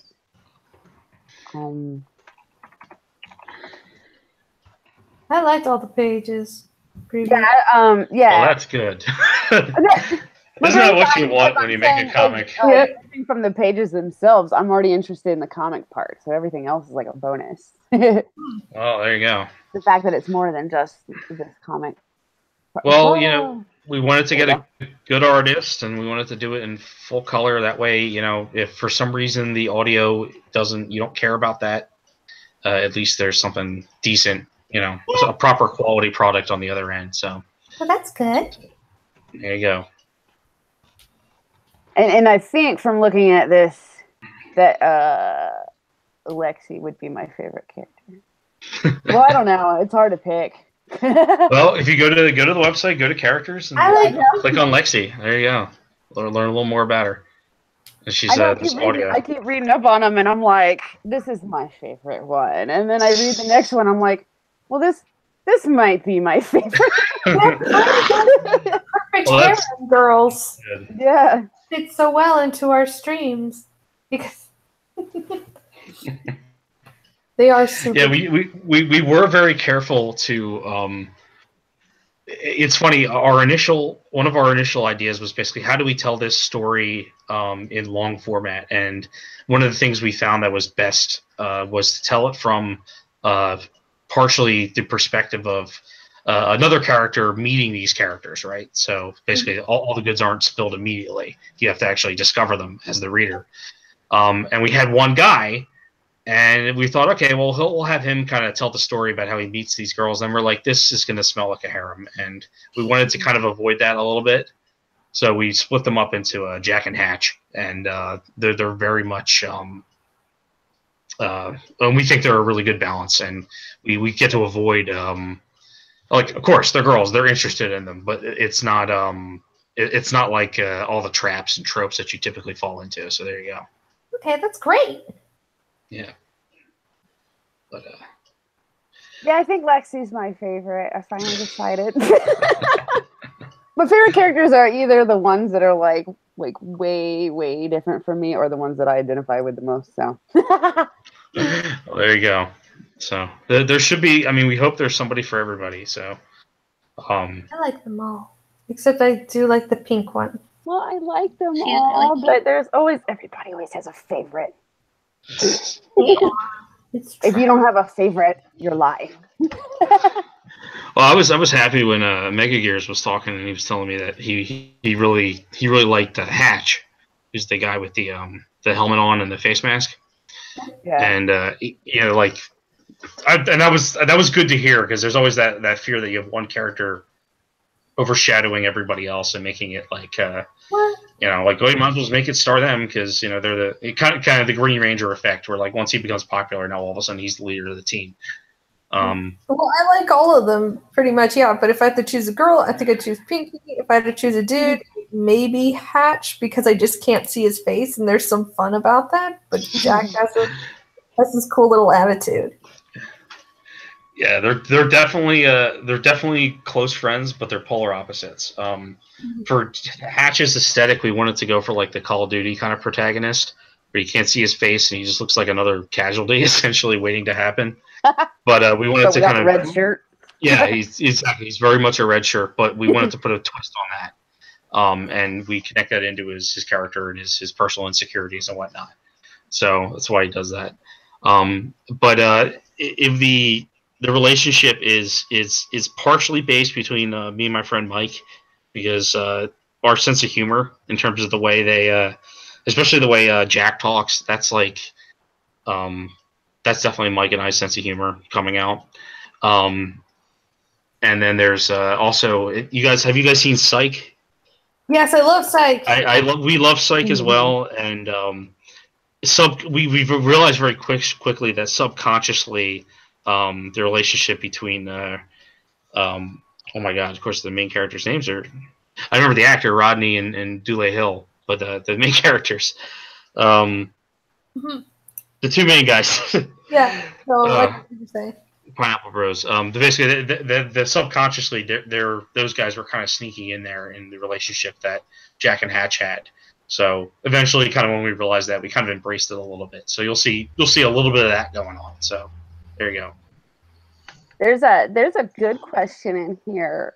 Says it's for everybody from Dominic. Who are your top 10 creative influences? The problem is that's a really long answer. Sean and Gus, thank you. I don't know why. Oh, the name flew out of my head. I love that show. I've watched the whole thing, like I think twice now at this point, and it's a great show. And I couldn't remember Sean and Gus. It's either I can remember the actor name or I can remember the character name. So okay, I'm sorry. That's somebody in the chat. Got that. Oh yeah, that's what I was looking at. Yeah, too. Wait, I gotta find it again. So the question was for everybody, and it's who are your top 10 creative influences?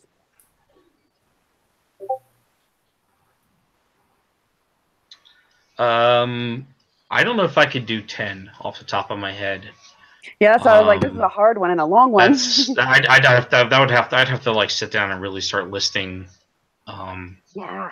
Also, I don't always know the person's name, because I'm usually not inspired by a person. I'm usually inspired by the work they've created, and I don't always know who's responsible for what.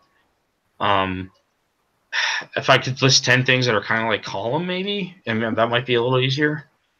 I'd probably say Metal Gear, Psych, Full Metal Panic. Oh my god. Jesus. Call of Duty, I guess, in some ways, because some of the elements of the aesthetic.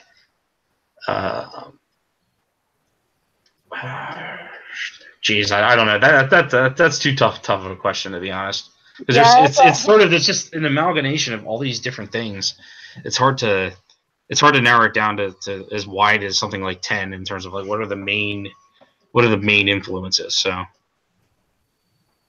There's definitely people I respect creatively, like, but like a George Lucas or somebody like that. Like, you definitely are like, yeah, that's really cool what they were able to do. Maybe I can do that too.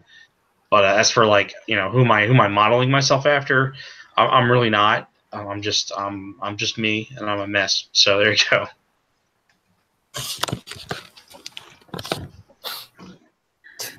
Pickleson. Hey, he's going on.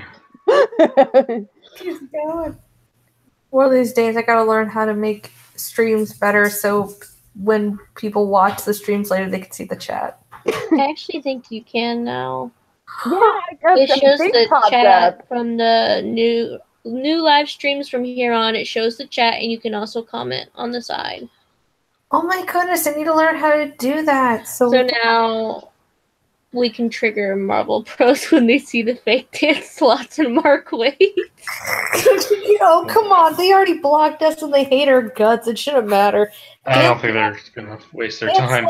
Said that he'd only come on our harem stream, which is nice. He did notice us. He said he'd only come on if we stopped following bad people. But we don't follow him, so it shouldn't have been a problem. That's my joke of the day. That's why he doesn't like me. Oh, I don't like that. I'm a bad person. I'm sorry. Yeah, That's okay. Yeah, I'm not. I am not giving following people a link to the chat. Number one, this is Harem stream. We don't let any other dudes on except for sometimes Chad because he walks in. That's when I go visit him on the weekends. Oh boy. No, I'm not giving him the stupid link. Okay? Excuse me, it's my harem, and I will decide what men, and he is right. clearly not sexy enough to be my harem. So You gotta step the game up. Gotta step the game up. Sorry. What's gonna have to happen? I'm not reading that comment, but Pickle Pants is gonna have to show up in enough harem chats to the point where he becomes a regular, like, brought up in every harem stream. And after a while, whoa, build up his fan base doing this. And maybe do his own harem stream. Not crash somebody else. Will we put him on our harem stream to interview? Yes. Oh. We should do it. But first, he needs to build more of a fan base. Yeah. By heckling the stream. Sorry. This harem is very important about fan bases and being important. But yeah, we're very. Was Chamber Hawking the guy who asked the question about the top 10 influences? No, that was Dominic. Right. Ow. He's getting into like Chamber Hawking's talking about like quality of writing, and he's talking about like Frank Miller and Paul Dini and some other names I'm not going to attempt to pronounce. Chamber. No, Chamber. Chad is not cucking the harem lead. Chad is my brother. No, Gotcha. he just randomly shows up sometimes, and he says, "I'm bored," and then he'll come in the room. And then I'm like, apparently people like Chad, so I'll keep you around. Fair enough. Well, yeah, that's why he sticks around, because nobody gets mad when Chad's in, so I'm like, nobody's gotten mad at you yet. Because he doesn't emit any testosterone, really, so he's not a threat to the harem. I'm gonna tell him he's gonna Tell him. That's so funny. No, I think the last time that he was on one, I told him. Not in those words, though. It was Rags. It was the Rags stream. It was the Rags. Yeah, I said he was just an honorary chick. He was an honorary chick. Right. He walked on in, and he was like, "What you doing?" I'm like, "This is there." I think Switchpoint had a question that flew by. Somebody saying, "Oh no," or was that is Chad cooking the harem lead? No, Chad's not here. But Chamber, in terms of aspiring to have quality of X writer or whatever, I mean, I would like to be on par quality wise for really anybody who's considered a professional. I would hope that. but also that's not really the goal. The goal is really in terms of like when I think of like, well, what am I trying to achieve? That's like the personal ambition. It's more of can I create characters and create excuse me, create a world that the reader, the viewer, or basically the subject who's being entertained can connect with enough where they feel like they kind of own it in a lot of ways. And whether that's somebody who loves Dragon Ball Z and they love certain characters and they really, really connect with them, or it's somebody who just reads a good book and really connects with the lead character or something like that. I'm not really 100% sure how I'm going to get there, but it's really about that, being able to write something that people take a personal connection with and really enjoy. That's really all I'm going for. So if that sort of answers your question, it's not names. It's more of a just I want the reader to be entertained, and that would make me happy. So there you go. Yes. Yeah. I like that answer. So now for something less. Let's switch point. Tim, life, tits, hometown, ass. Okay. I will only answer that with the harem's permission. Here you go. What genre of book are you writing? Oh, this is action comedy. Column is action comedy, and not just writing, but at least the first volume 1s and 2 are actually both written already completely. So there you go. So it's action comedy. Think 80s action movie, and think like Full Metal Panic. So it's somewhere in between there. So that's the genre. It's warfare, but it's also comedy. So there you go.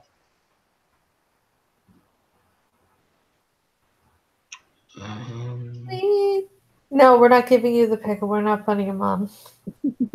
Not giving you the pickle. Actually, I regret saying that. Somebody earlier asked if you could do a crossover with Pop Team Epic, would you? Probably. I mean, that's like printing money, right? So I haven't watched Pop Team Epic yet. But I really liked Painting and Stocking. I understand it's kind of along the same vein of that. So I'm sure I'll check it out at some point. So you like a lot of animes. Yeah, I was particularly after I got out of college. I saw I saw so much shit. It was unbelievable. I've been so busy with Column, I haven't had time to sit down and really watch too many shows. That's fine. I have a whole shelf with just Blu-rays from like one side of my room to the other of anime. So what's your favorite? Definitely. My favorite overall is probably Full Metal Panic. I'm sorry. What? I don't get it. I was I should mute myself at this point because I'm laughing too much at the chat. Shit, Nurkish wants us to put Pickle on. I don't know if I could say no to Nurkish. Right? Nurkish is on? Yeah, Nurkish came in. He's yelling at us to put the Pickle in. How about Nurkish? Well, do we let Nurkish on? Yeah, Nurkish came in and he says, "Don't be SJWs, put Pickle on this." Oh my god! Is like agreeing because Nurkish is in your chat. I'm sorry, I'm boring you that much. No. The whole This is what Pickle does. The Burke Nurk. What the hell? We don't want that. Smaxo doesn't want the pickle. That's stinky. Jeez, Nurkish, harsh, man. Nurkish. Damn. It's a dick. What? You never go into our harem streams? Do you want to be in here? What the hell You can know. This is pretty popular. I mean, fucking the stream. I didn't know we were that cool. I know Nurkish is giving me shit right now, but I do want him to know his Fadison reviews are works of art and masterpieces and should be preserved forever because they make me laugh really hard. Not as much as the first one, though. That one was gold. But the second one is just like 2 hours into the stream. That's why this is happening. But I will have to say, if I can say anything about Faddison 2 brought up even more why we should hate our main hero, because she's just sent her kids to like the worst part of town and has endangered them for like what? Fried chicken? God damn it. I'm gonna die. Okay, I've got one of the questions here. From Go for it. I saw the question, Okay, but then it was overrun with. Yeah, I'm trying to find it again. Okay. Yeah, I was Do too. you think it may be too niche for the subject matter, or do you think it's going to have a connected wide appeal regardless of the subject? Your book. I hope it's not niche. If you have a certain intolerance for any story that involves warfare, then I guess But it's a wide audience in the way '80s action movies were blockbusters. I hope it appeals to a lot of different people. I hope that even if you're not into manga, you'll still check it out. And also, it's got the audio going, so that's kind of a new thing. So we are the only people offering that experience. And if you really like manga, but you're skeptical about somebody who's not from Japan writing something, I still kind of hope you'll check it out because the heart's in it, and it's designed to entertain. So I can just hope for the best. I hope it has wide appeal, but we'll find out, right? So there you go. All right. Somebody did want to ask you a question. Dominic Powell wanted to know, what is your favorite anime or manga, and what is it with pickles? Is it what? What is it with pickles? He wants to just understand what the heck is with all of us and pickles. Oh, it's a dude in the chat. Just scroll up if you dare. My favorite anime manga, it's although I guess technically they're light novels, it's probably Full Metal Panic. That's probably the one that I return to and holds up every time I go back to it. I really love School Rumble, and there's a lot of them I still really, really like. But in terms of like what's one that's like made for me, in terms of like all the stupid shit I like robots and tanks and guns and stuff, then Full Metal Panic pretty much takes the cake. So that's my answer. Well, yeah, I love School Rumble. I have to finish it. I own like all the both seasons, and I never finished. Oh, it's really good. Fantastic. I just like when Mike and I go back to watch it, we usually just pick a random DVD, and then wherever we started, we just end up finishing the whole thing. So, God knows. What the heck is with you guys and pickles? Excited for the new season of Full Metal Panic. Yes and no. I'm always skeptical when series take a very, very long break before coming back. I do like that it seems like they're going to bring back the original voice cast. Except for what's his face passed away. So yeah, I mean, I'm excited for it, yes. But I go in with the caveat of I love what's there already, and it's been probably I think about 10 years since the last one. So there's always that chance that it's lost its mojo. So, but it's probably going to be all right. I didn't know they're making another season. Yeah, they keep announcing it, and then it just doesn't happen. And they've been doing that, I think, since like 2014. But apparently this one actually is happening. So there you go.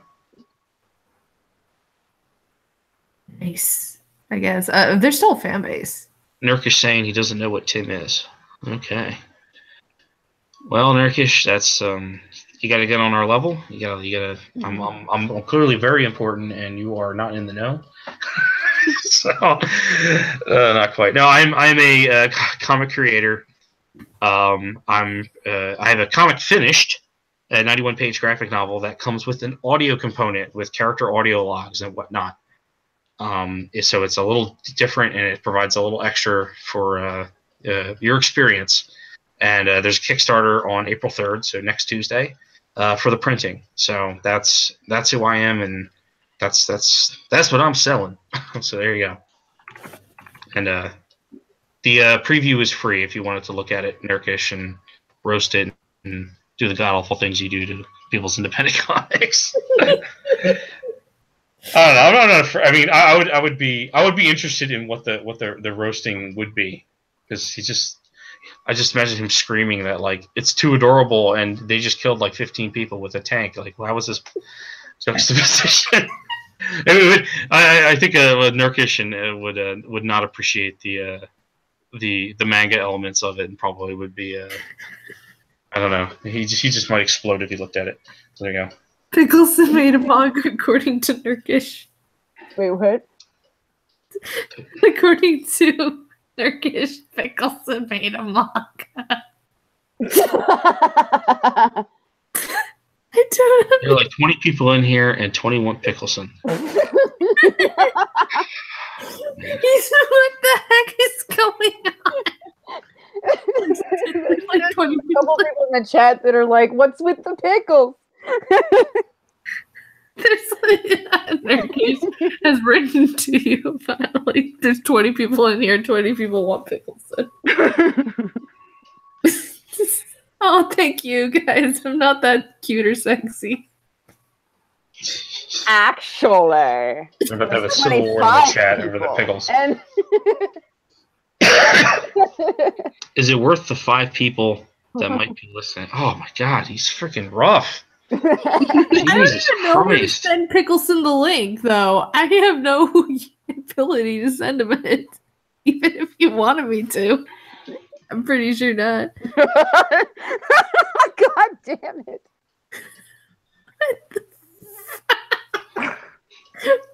Nurk, you're cutting deep, man. That's awful. Look, he got God. Ethan to rage quit and beat his piano up. This is that one time Ethan kept getting cut out or something, so we said he broke his piano and rage quit. Oh, God. Oh yeah, that's right. Nurkic kept yelling at him about how his piano sucks. I remember that. That was for your 1,000 subscribers. The 1,000, yeah. Yeah, congrats. That was so cool. And didn't like somebody keep giving you $2? Was that another stream?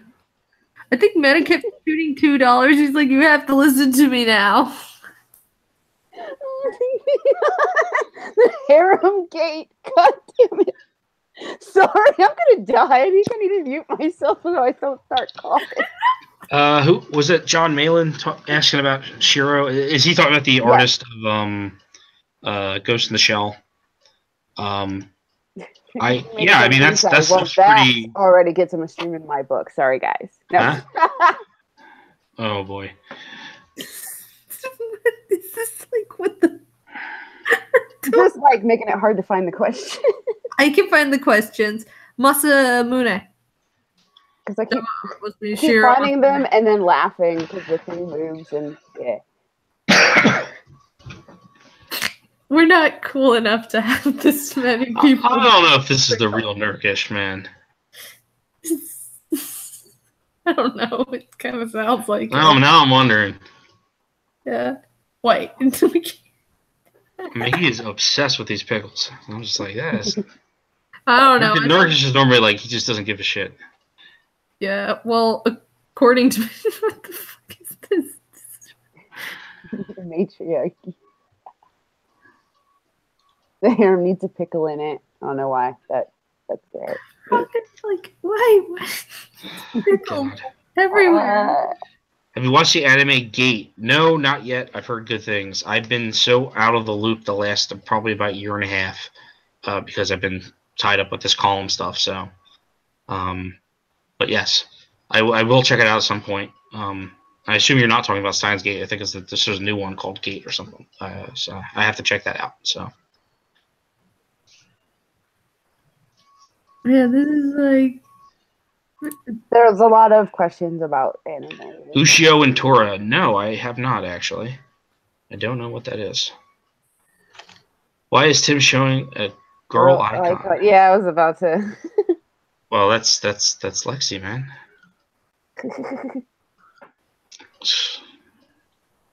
I created her. She can be my icon. That's my rule. Right. Fumofu, what's your thoughts? I really liked it. I was also really happy the second raid happened. I think people who hate Fumofu, I think they were upset because there was that break between the second raid and regular Full Metal Panic. And if you're not into the comedy of Philadelphia, which I happen to really like, but if that's not your bag, and then the series you really like, that's the last thing they leave you with, I can understand people being upset, but I think it's really, really funny. I probably have watched it, probably because it's so short, but I probably watched that more than the original series even, just because it's really clever and really tight. So yeah, and I'm a big fan of Philadelphia. I think you're in good company here. Except for me, I never liked it. You never liked Fumofu, really? No, I like what? Well, I never saw Fumofu. I saw Full Metal Panic. And I would sit there and everything happened. Well, you know what's funny? You might not like Full Metal Panic, and you might really like Fumofu. It's kind of a. I happen to love all of them, but I might actually be in the minority because there's a lot of people who are. It's not uncommon for people to like one and really hate the other. So. There you go. Basically, I would say if you didn't like Full Metal Panic, you probably still should check out Fumofu, and vice versa. So there you go. Okay, I'll definitely check them out. Mm-hmm. It's pretty cheap to pick up now. I think it's like $10 on Blu-ray. So there you go. Yeah, that's not bad. Everybody's talking about Fumofu now. That's it. I gotta watch it again. I usually watch it at least once a year, so. I'll probably pick it up at some point before the end of the year. Oh, Switchpoint would love to talk to you in a live stream about Full Metal Panic. I'm game for that, man. Whatever. Cool. Oh, tonight's probably not good, but whenever you want, just hit me up. Hey, good night, Homebred Comic Reviews. I just got a bad. He enjoyed it. Good night, Homebred person. Oh, those are good ones, Chamber. Chamber says no love for Cowboy Bebop or Outlaw Star. Oh, Outlaw Star. I don't see that one. It has Bebop pop up all the time. But Outlaw Star, I don't knock up Outlaw Star. Right? I like them both, but I just really like when somebody actually brings up Outlaw Star. Yeah, it has been. I'm gonna be honest. I haven't watched Toonami in a while either, which they were replaying it. So I'm probably gonna catch up with it on demand. It's been probably 10 to 15 years since I've seen Outlaw Star. And I don't remember it as well as enough to make a definitive judgment on it. I remember liking it, but that's all I remember about it. As for Cowboy Bebop, I like it. It's not. I don't think it's the greatest thing ever. Like a lot of people seem to think. But it's good. Sorry. Big O. I love that when I was in middle school because I think that's when they launched it. That one doesn't get enough love, although I was a little kid too, so I think I just like seeing these. You're reminding me so much of I always thought of it like it was like the alternate Batman Beyond. Like that's just what it felt like to me. I used to really love it, but I went back and I kind of I don't know. It didn't. Maybe just because I wasn't in middle school anymore. It might be a little younger, more interesting when you're younger than it is now. So, but it was definitely cool. I definitely like that. I appreciated it existing. So there you go. Yes. Pickleson in again. That's all they're trying to do. Pickleson is a woman. Trigun. Oh, that was another one that I absolutely loved in middle school, and I have to revisit. So, Ronnie Kenshin. I did that too. I rewatched the whole thing on Netflix. The creator of Kenshin. He's not a very nice person. He's really? Oh, you know what? I think I heard that. Yeah, he's doing a. He's yeah,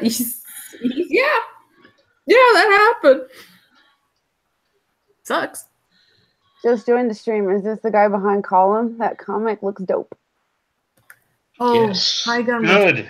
Thank God. There you go. Somebody likes it. That's one. Here we go. I like it, and that's all that matters. I loved it. I thought it was great. You don't matter. I'm kidding. We've been getting pretty positive reactions. It seems like everybody I get it in front of seems to like it. It's just I'm awful at marketing, and it's really hard to get stuff in front of people. So there you go. It's not the real Nurkish. Don't worry. Okay. I didn't think it was. That's a little refreshing, man, because he was like really cutting into me. Oh my God. Because he's the real Nurkish. I started. Well, you see, if I was like one of those people on Twitter, I would demand the real Nurkish apologize because this guy trolled me in his name. So, there you go. Nurkish should totally I am comics. say one comment about you in his next video. Like Timmy's like Oh, just gosh. talking about you son of a bitch, never let in the pickle.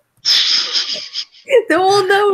No, he will never go away if Nurkish gives him that kind of attention. Like that will be it. That will be the that's just gonna be there's gonna be 5,000 people in the stream just ranting about pickles. You will never be able to do anything again.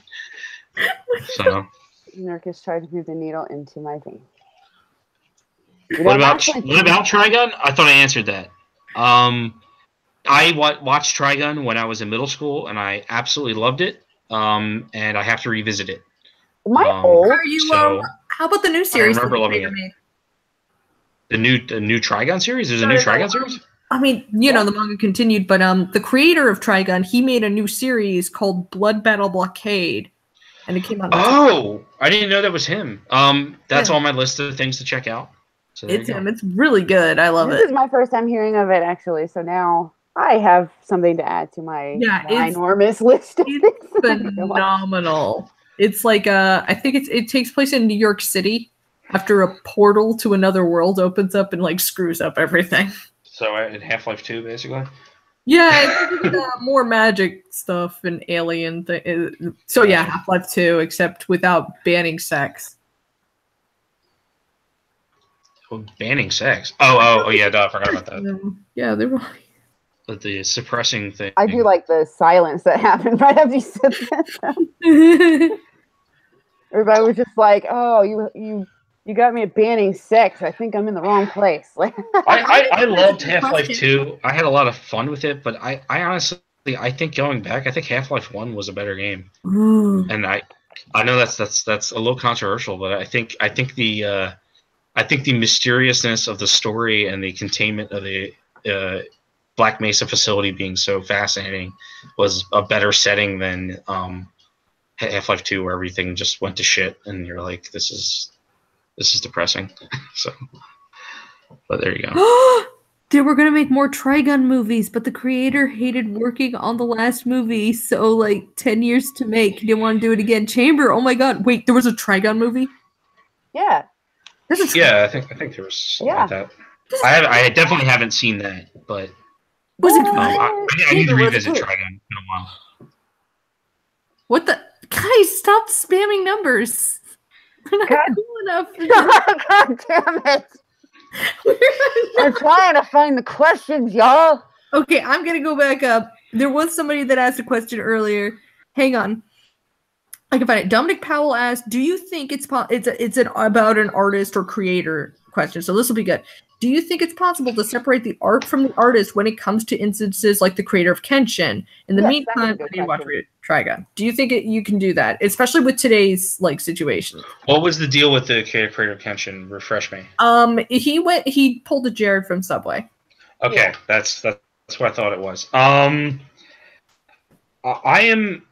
actually don't know how I feel about that because, for example, you guys ever heard of Scott Freeman? He was an American voice actor who worked for Funimation, and he's in a lot of shows that I really, really liked. And right now, he's in prison for child pornography possession. This is not secret news. This was very public. This is from a couple years ago. I actually have met the guy. He was pleasant to me. I loved his work. I thought he was a great actor. He's in a lot of stuff, shows I really like. And I kind of look at it like that way, like, does that spoil the stuff he's in? Because knowing that, you know what I mean? And knowing, and it's kind of rough. And I don't think there's a correct answer for everybody, but the default I go back to is, did O.J. Simpson ruin The Naked Gun? Those movies are still great. So I think it's different for everybody. I don't know. I don't have a right answer. I don't have a strong moral stance on, I think that is like, should you enjoy art that's created or not. Yeah. Personal preference for each person. My thing is the creator might be a piece of shit, but they still created something neat. I can like their thing without liking them. Yeah. Yeah. I think James Cameron's a piece of shit, but I really love True Lies. I think that's an awesome movie. So, it doesn't make that movie any less awesome. Yeah. because So he's the I can director. say So. I really enjoy Rurouni Kenshin and still say, you know, but I hate the creator. Like he can, you know, kiss my ass, you know, whatever. Yeah. That's a tough. That's a very O.J. Simpson ruined Naked Gun. All other opinions are on anything invalidated. No, I said did he ruin Naked Gun? I said I don't think he did. I said those movies are great. So, and that's what I mean. It's hard to make a decision either way and not be pointed out as a hypocrite. So I think it's just different for everybody, and it's probably case by case. So. Well, I think too, and there's people that they're fans. There are people that are fans of a specific creator or actor or singer and stuff like that.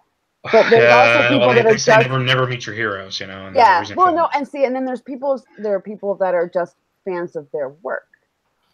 And I think there's a difference right there too. You can be both, and usually people are both. But I think you can still have a disconnect where you're like, yeah, I'm a big fan of this movie. I'm not a fan of these people. Mm-hmm. Well, that's what it's like watching anything in Hollywood right now. You know? I hate all y'all, but this movie's funny. Yeah. I just was informed that this is really Nurkish that's yelling at us. I am getting DM'd in Discord being told by them. Yeah, that's really Nurkish, and we all want the pickle. Oh, God damn it. That's why they're doing it.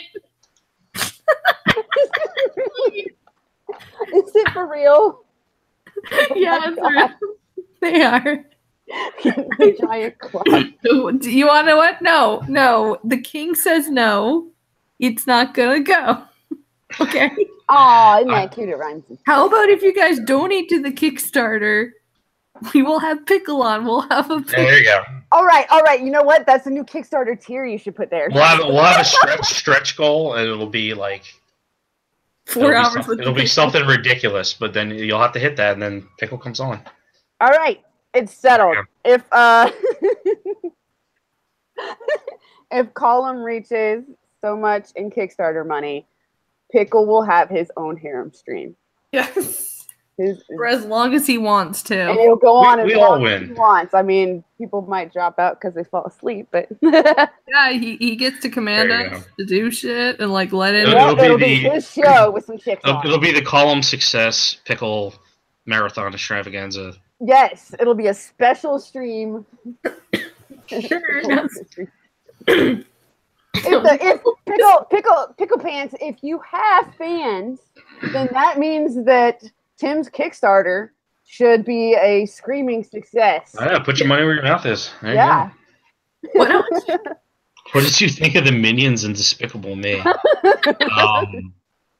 The first movie was okay, and it's just been downhill from there. The fact that you watched the first movie already has me questioning whether or not I want to know you. No, I'm kidding. I can't be friends with you. Yeah. You might as well have told me that you watched the Emoji Movie. Like, ew, no. You didn't like that? That was awesome. Are you kidding me? Okay. Not quite. Matt is gonna dislike it. You guys are disliking it to square. Okay, yes, it is confirmed. I'm on Nurkish's Discord. Yes, I am. I wondered, and yeah, they planned this. What? Way to go in. And now they're just liking the check. They won't let him. I don't even know it. You guys are just making this more entertaining. I need a nerd to English translator.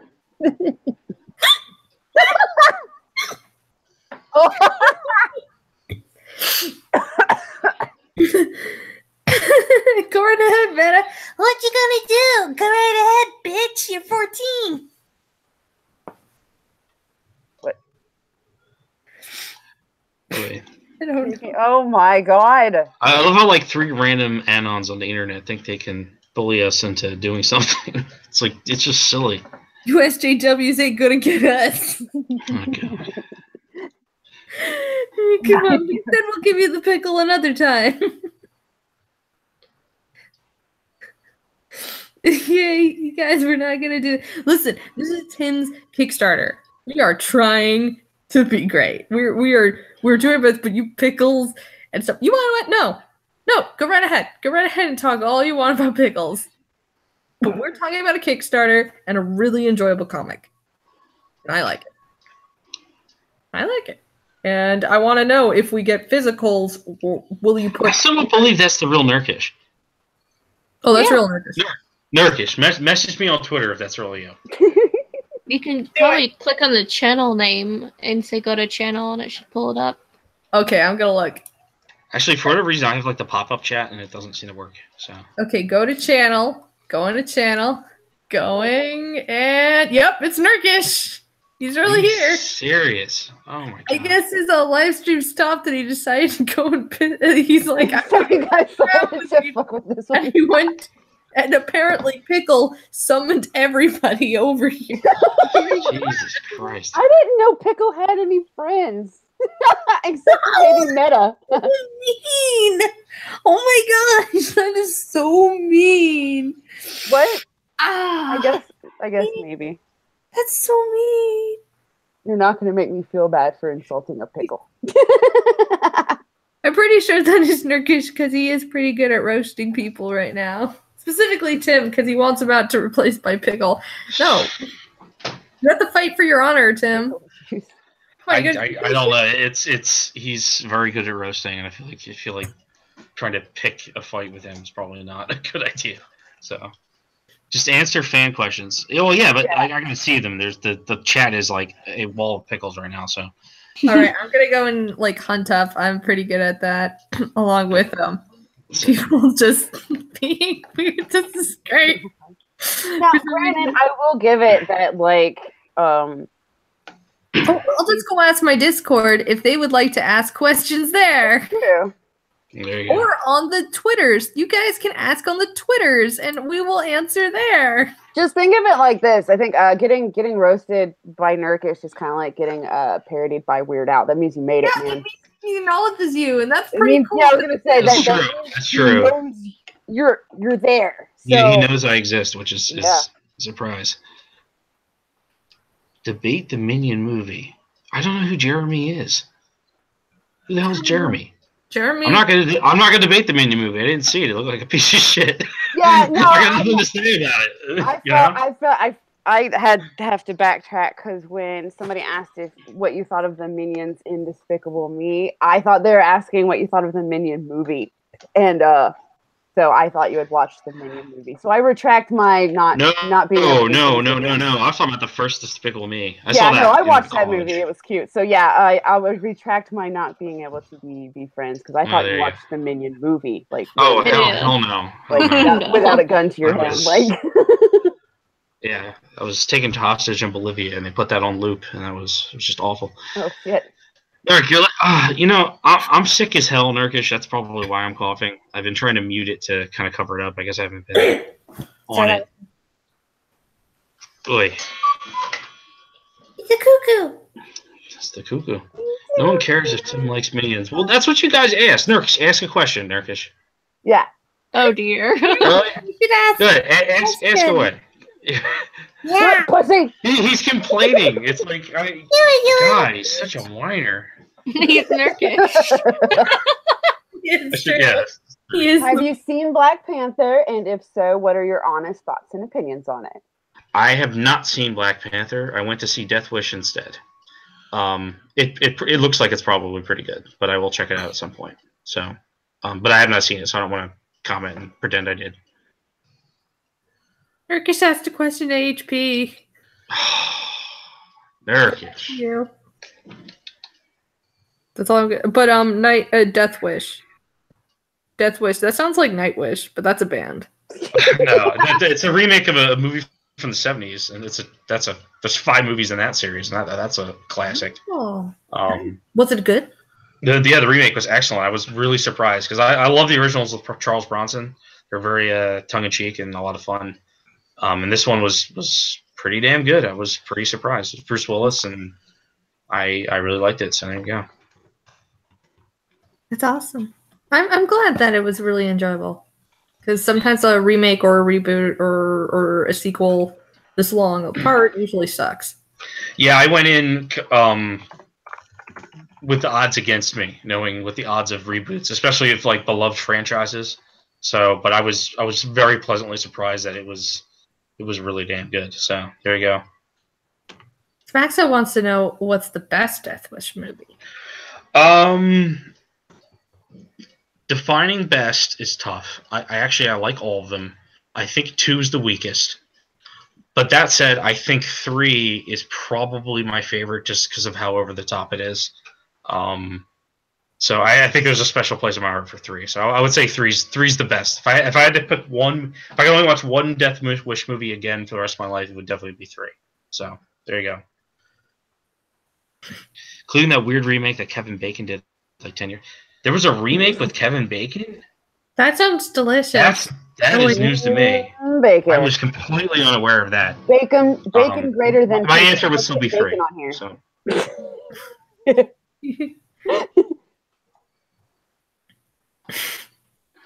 No, bacon is still better on a burger than pickles too.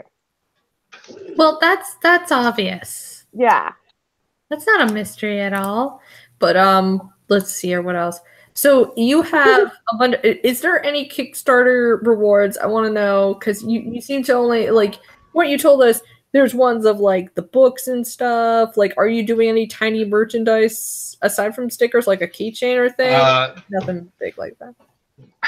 We haven't budgeted for that. Now, if we start hitting Kickstarter goals, or we can get that kind of stuff done, we'll probably throw that in there.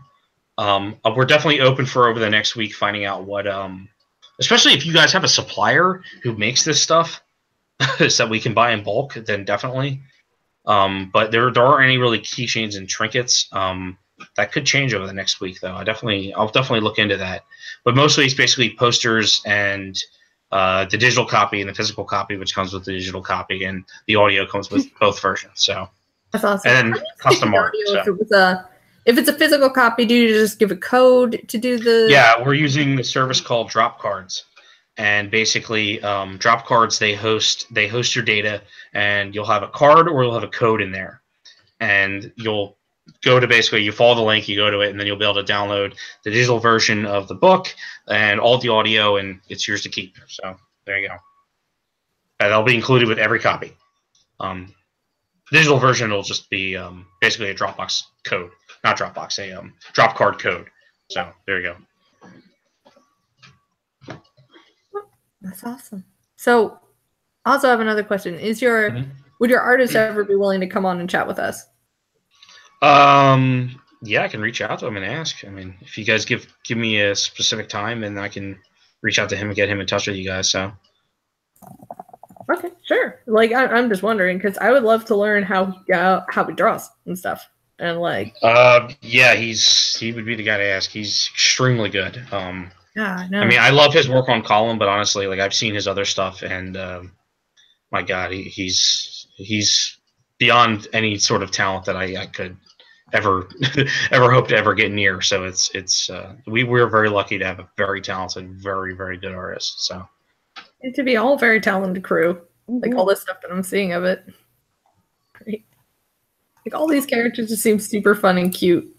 I keep saying that, but they are. Well, it's that's what we're going for. Because I mean, really, storytelling's about the characters, and if you're not connecting with the characters, then you can have a really interesting story, but it won't save it. I mean, a good example of that is like the Starship Troopers book. I don't know if anybody's ever checked that out.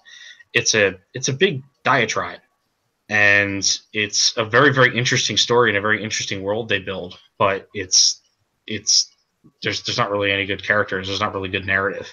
Ayn Rand's books are a lot like that. She doesn't write very good characters.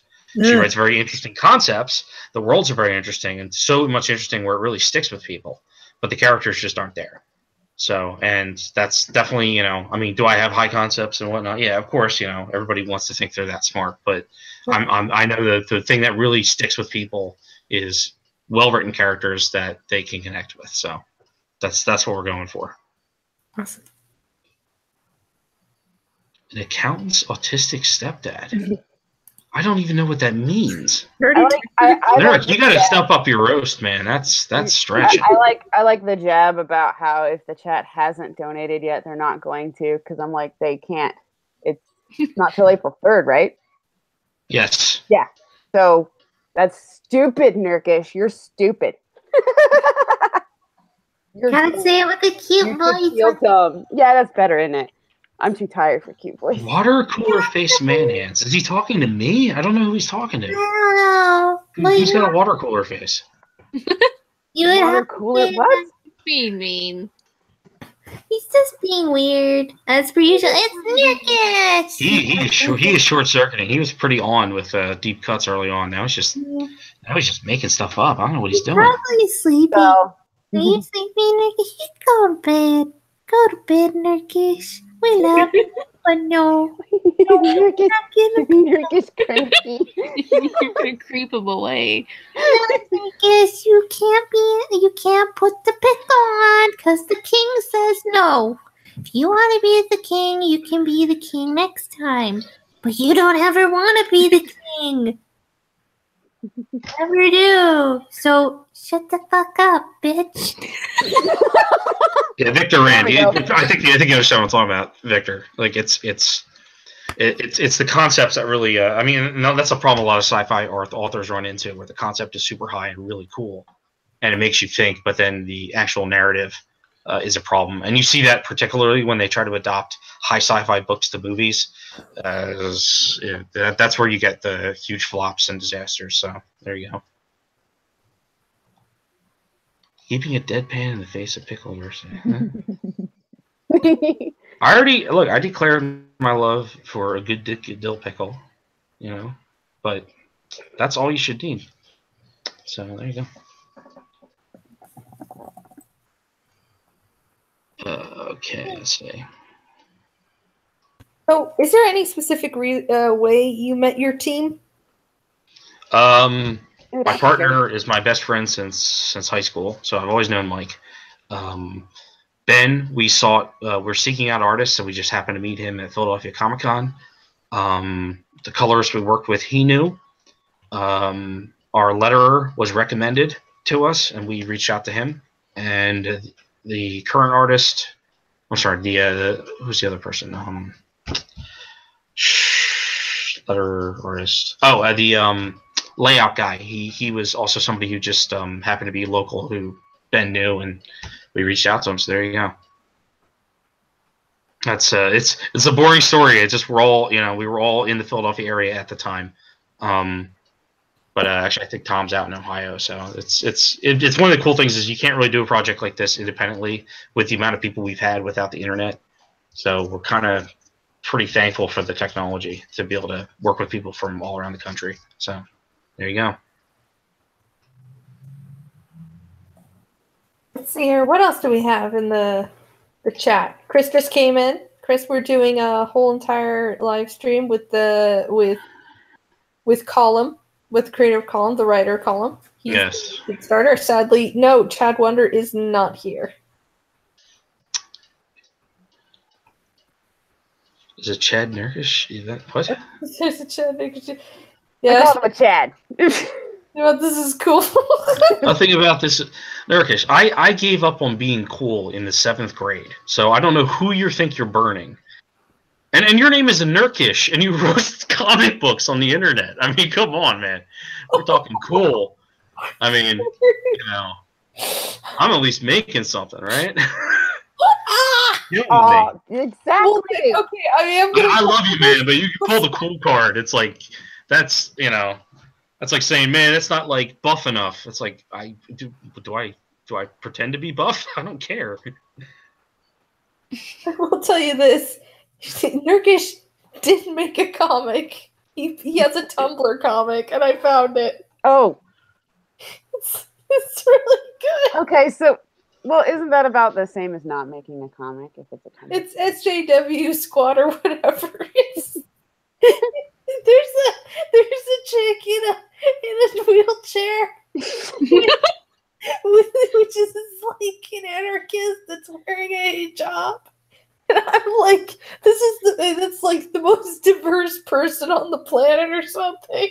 I was like, what is this? Well, that pisses me off because that actually sounds really funny. They can't make fun of that if it's funny. I will show you guys, but not now. I want to ask more questions. Okay, so since everybody in the chat doesn't want to, I will ask, what's your favorite tank?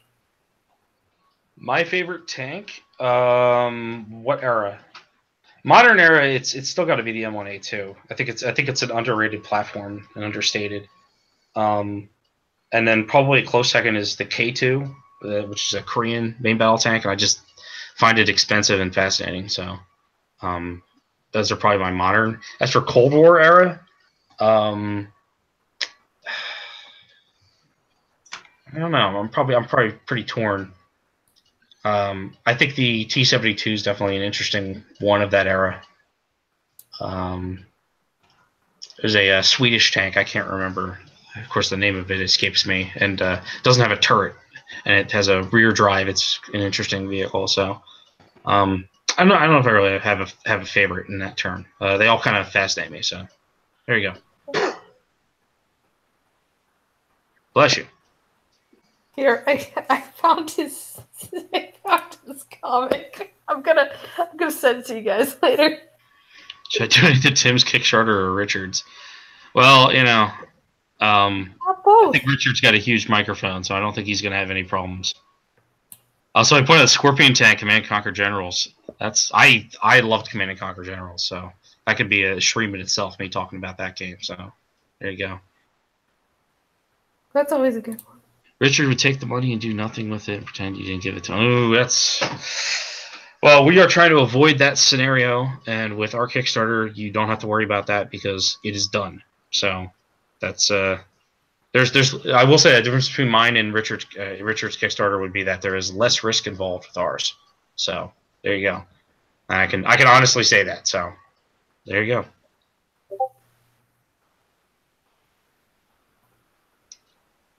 Is Tim do the Girls in Panzer? No, I did. I'm not the one who did Girls in Panzer. That was Japanese people. I'm not Japanese. We do have one of the VAs from there though, Jessica Cavello, who's Sayori in Girls in Panzer, and she plays Meishi in our thing. So we're that's our 6 degrees of 1 degree of separation between us and Girls in Panzer. Is the voice actor. So there you go. Someone said Feisty has a stream on. Oh, snap. Feisty's on a stream? I don't know. Somebody said so. No, Feisty was supposed to be on our stream. Feisty, you traitor. Feisty, I'm going to yell at you later if that's true. I don't believe it. Tanks and anime, natural conclusion. Yeah, well, when we started this, there weren't any really tank animes, at least not ones that were active, but this has been a long project, so there's been Girls in Panzer that came and went in the meantime, so whatever.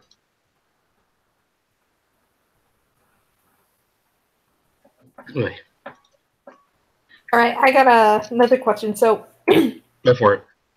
Every single one of these characters, like if we're going to different countries, it's World War III. Mm-hmm. Will there be more advanced tanks that haven't already been created? So, because the decade has gone by. Correct. There will definitely be more advanced technologies. There's going to be takes on because as a lot of people who study tanks, they know usually there's a platform and it doesn't change. The base platform doesn't change for upwards of 40 years, and then they keep making modifications to it. So there's going to be that kind of stuff. And in the second half, which is when they basically do the Asia campaign, which is way farther down the road, you're going to start seeing some more, not so much futuristic, but near future type technologies in terms of armored vehicles and stuff like that. So, yeah. But for now, everything's a lot about kind of what are actual things that you can, that are actually in service. So there you go. So you use an EMP pulse to keep out, I'm guessing as well, nukes from being launched. Yes, the disruptor device messes with basically GPS and radar-guided stuff. And not that necessarily stops nukes from being launched, but the last thing you would want to do is basically cause a nuclear exchange between the United States, Britain, and France and the Allies, basically, and the Russians and the Chinese, because that pretty much wouldn't help anybody because it would just kind of glass the whole planet. But that's why they're basically trying to invade and trying to take over, because if they take away the U.S.'s nuclear arsenal, then they can suddenly, it's a lot more viable for them to actually threaten with nuclear weapons. So mostly the technology affects stuff like cruise missiles and long-range aircraft and stuff like that. So the fight's very, very up close and personal. That's awesome. So will we have so it's mostly just wielding into knives and stuff. I mean, into tanks and stuff. But will we have like close combat with knives and stuff? Are we going to see blood? It's kind of funny. The blood we've done so far has been a little bit stylized. It ends up being like a bright color.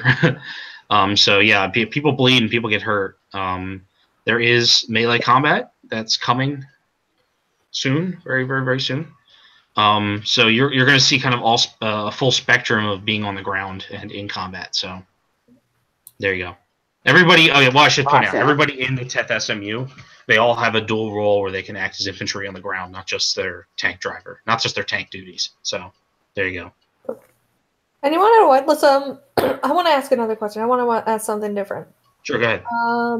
Aside from your comic, I would like to know some stuff that you think about the comic industry right now. How about that? Yeah, I guess I can opine on that. Just don't worry. I just wanted to know, like, how you feel about certain ways that certain comic book companies are going. Like, is there anything you don't like that is being put into comics now, or something? I don't like that they seem to need ideological purity. They seem like they're averse to hiring people who are not ideologically in line with whatever their goals are, and then two, the people who are there, they sort of push out or ostracize, and you get this kind of, you get kind of a circle jerk of everybody who thinks the same way, and then they produce shit, and then you see 10% sales drops like at Marvel. So, I mean, that's the thing. The numbers speak for themselves. They're bleeding money, and the quality of their comics are going down, and it's like, that might have something to do with the fact you're kicking people out for being different than you are. So that's I'm not going to, it's not part of my crusade to go take down the comic industry, but like, I know I could never get a job at Marvel because I'm my own man, and I don't always see eye to eye with those people, and which wouldn't be a problem. It's not like I have a problem working with those kind of people, but they don't want me, so I got to do my own thing. So there you go. All right. Well, no, that's understandable, and yeah, I really don't like Marvel right now. Okay, if you could get any comic book company, anyone, anywhere around the world, even a manga company, to publish Colin, where would you want it to be? It would be Viz Media, because then I would get a piece of the international market, and that's probably how to get to the most amount of people and make the most amount of money. Probably Viz Media would probably be the best people to pick something like this up. So I know it's a kind of a not an exciting answer, but that I think would be probably best for the project. It would be something like that.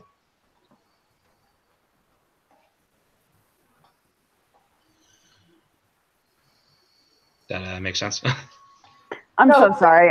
I'm. It's 1 a.m. here, so I'm starting to. Yeah. Wrap this up. I heard your cuckoo clock go off a little while ago. It's also like 5 times. Yeah, it's gonna go off in like 2 minutes. So there you go. Is there anything else you would like to say? I just kind of want to reassure people the best I can that the product is done, and when you support the Kickstarter, you're just basically helping pay for the first printing run, so that we can have supply, so we can send it to stores and go to conventions and have stuff at tables. But you're ordering a product that exists. There's nothing that needs to be created. There's nothing that needs to be paid for. It just is what it is. So that's kind of the best the best pitch I have in terms of like why to practically support us. On the higher level, it's kind of like, well, you know, we have a new way of storytelling, and if you like exciting stories and audio and a new way of looking at the industry, and you want to support people who want to make stuff to entertain you, I think we're a pretty good choice. So there you go. Okay, awesome. Literally, I think this is a good. I think your stuff is great. Honestly, I love it. 90 pages of this, and before we got invaded by Nurkish and his squad, we certainly got a lot of people were looking into it. A lot of people wanted to download it, and that's phenomenal. Yeah, please. If you're in this chat, it's just that there's also a bunch of asshats right now that are just. if you're in the chat, I encourage you. If you want to get the best idea of what you're up against, not only go to the website and check out the stuff that's there, because we have a lot of character introduction stuff on the website with audio, but download that preview from Comic Central. That's, you know, that can show you probably the best of what this is, what you're getting into. So, and also that boosts our numbers, and that'll help us come Kickstarter time. So there you go. Yeah, there we go.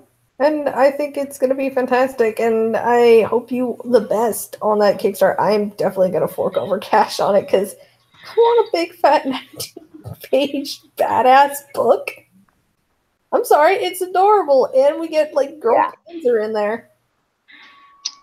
Yeah, I just need my job to actually freaking pay me, and then I'm going to be all over that.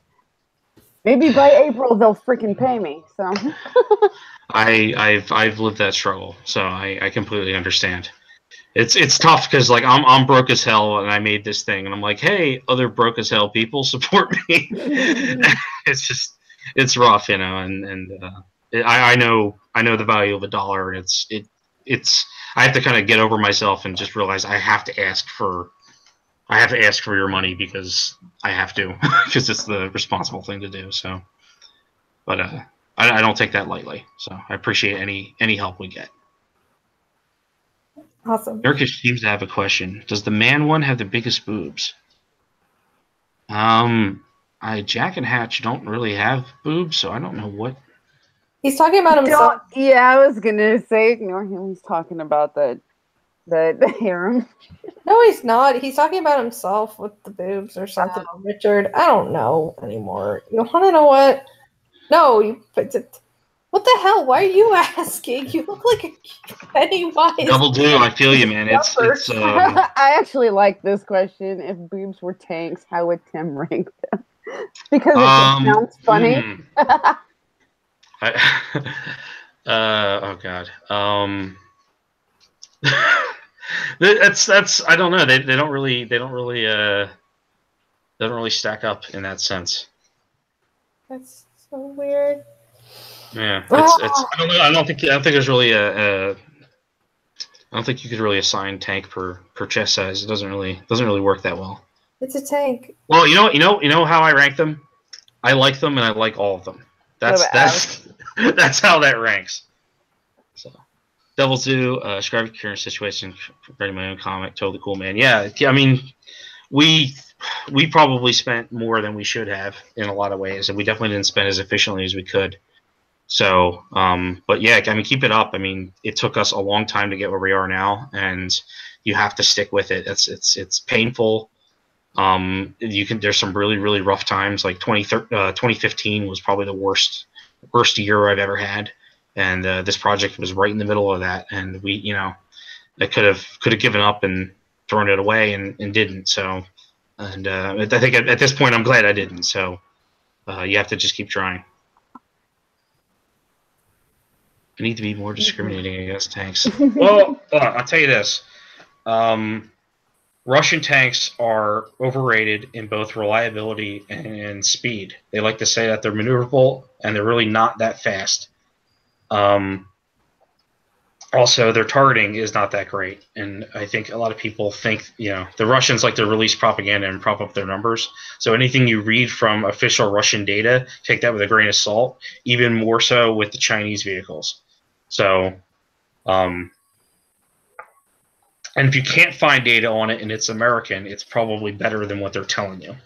So, as opposed to the Russians, where you can find data on it and they tell you, and it's actually not as good as they tell you. So, that's what I will tell you when researching tanks. So, there you go.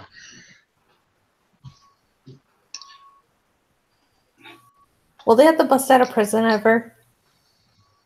I'm not going to spoil that. No, There's plans. No. Will we get to see the presidents of these worlds? We actually have a plan for that, and I'm going to have to see if I can work in who I want to get to play the president. Yeah, I mean, we'll see a little bit of stuff sometimes. I thought it would be really funny if for the French one we had Karen Straussman. Do you know who she is? She plays a lot of she speaks fluent French and fluent English, and she's in Dead or Alive. She plays Helena. She's pretty much like if you watch a cartoon and there's somebody with a really thick French accent or who's speaking French, it's usually her, Karen Straussman. And she's an excellent actress and she has a lot of voiceover. So I thought that'd be really funny if we had a message from the French Prime Minister in the when they're in the do the French thing, if we got her to do it. So there you go.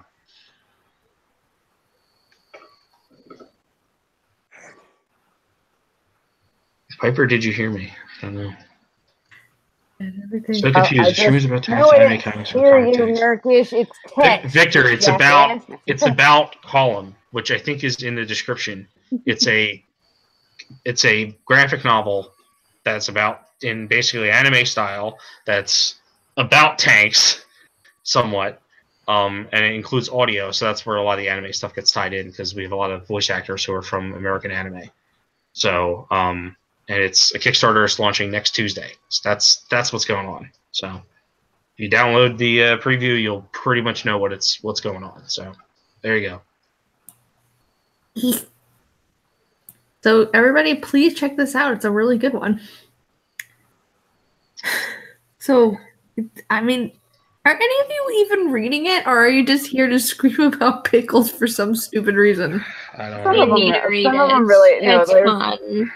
Okay, you guys, I will consider letting a pickle if you download it right now. But you're not going to, so obviously, Wow. there you go. That's why you're not allowed in. Okay, yes, Devil's Due is reading it, and you want to know what? Devil Due is great. I love it. Yes, huge slam on Russian tanks.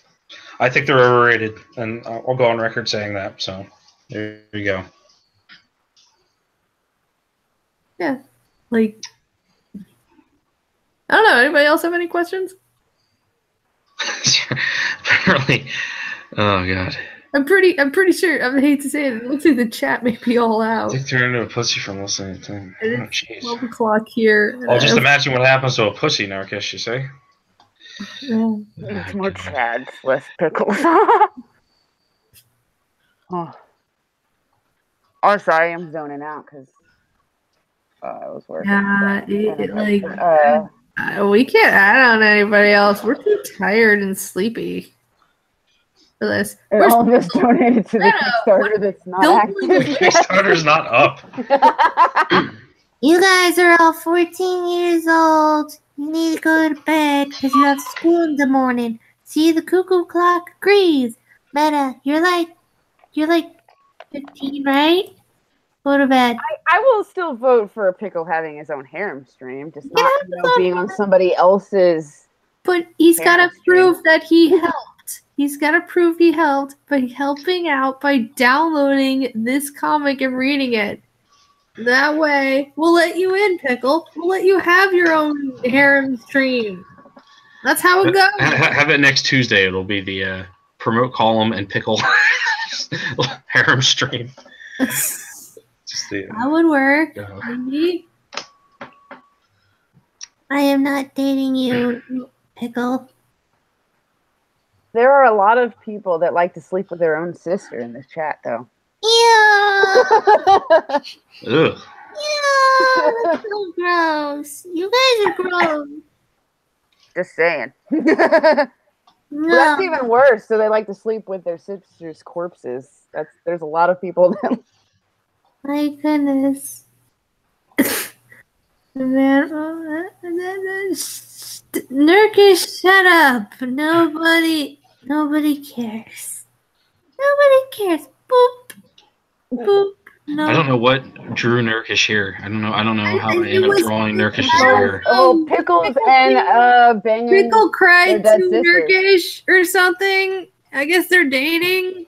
I don't know. I don't know what goes on with people in the romances, their weird gay romances or whatever. I like the yaoi though. Does that help? I don't know, man. What? Mr. E wants to get on a Harem stream someday. Yes, you can, Mr. E. You just have to ask, and you can come on in. You can DM. Matcha King Pickleson wants to marry Piper now. What do you think? Smoker voice. I don't know who Manface is, but if I have smoker voice, it's probably just because I've been coughing up a lung for the last week. So that's probably why. If he's talking about me, so I can't agree to marry anybody until I know what Pickle really is. I am not drunk. I just talk like this all the time when I'm sleepy. You keep me up. Oh, shut your face. Shut your face. What is Piper pack of pickled peppers? Did you roast him so hard he fell? I'm tired, and I was just like, "Hey, that's a thing. That's a word, a phrase that's real." I don't understand. No wonder she doesn't want the pickle. She could eat the pickle. I don't understand. What is wrong with you people? I'm not drunk. I'm a kitty. I'm adorable. Look how squishy I am on the Twitters. I'm so cute. Adorable in all the ways. Look how high and squishy my voice can go. This could be the stream event of the century. But not on this stream. Pickle needs his own stream. Pickleson doesn't deserve one unless he downloads the Kickstarter. That's what he needs to do. He's done so much shit. I'm a ploy. She has amazing tits. Oh, great. No. What? No, Pickle, because we have a large list, and you gotta prove to yourself why you should be the next in line, why you should be number one. You're not proving it. You're just kind of screaming for 3 hours like Kim Kardashian. And I don't like the Kardashians, bitch. What exactly turned the chat into Pickle Piper stuff? He had a boner for you when you told him off or something. I don't know. But now he wants to marry you. And we lost 2 members because they fell asleep. And I think it's time to wrap this up. I am pretty tired. Yeah, we're pretty tired. It's like 12 over here. So yeah, Pickle, no stream for you. This was very rude to call him, okay? Because that's not nice. It's not Pickle time. It was Colin time. We may have to do another Colin stream just to make up for this. Then it's all your fault, Pickle. Yeah, Pickle, you may never get a stream now because you've been so mean. No, we don't. This could have been love. Maybe you should come back and serenade Piper, and maybe a romance will start. But I think, personally, Mr. E is like 12 ratings above you. We have a list. We do have a list of dudes that get on our stream. I'm sorry, Pickle. This is what happens. I'm really sorry, but that's what happens when you're kind of a bitch. I don't like Jenner, whatever. The one with the big lips. They're all jerks. I don't like jerks. Yeah, I don't think I'm going to give a shit if that was a mistake or not. All right. I really shouldn't listen to the chat anymore.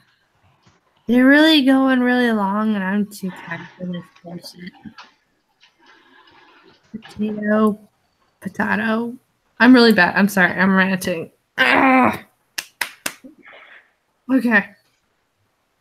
Is there any? This isn't regular drunk. This is advanced drunk. Son of I like that. I get tired. Okay, I took some sleeping pills. That's probably why. All right. So, does anybody want to do a sound off about anything before we wrap this up? Okay.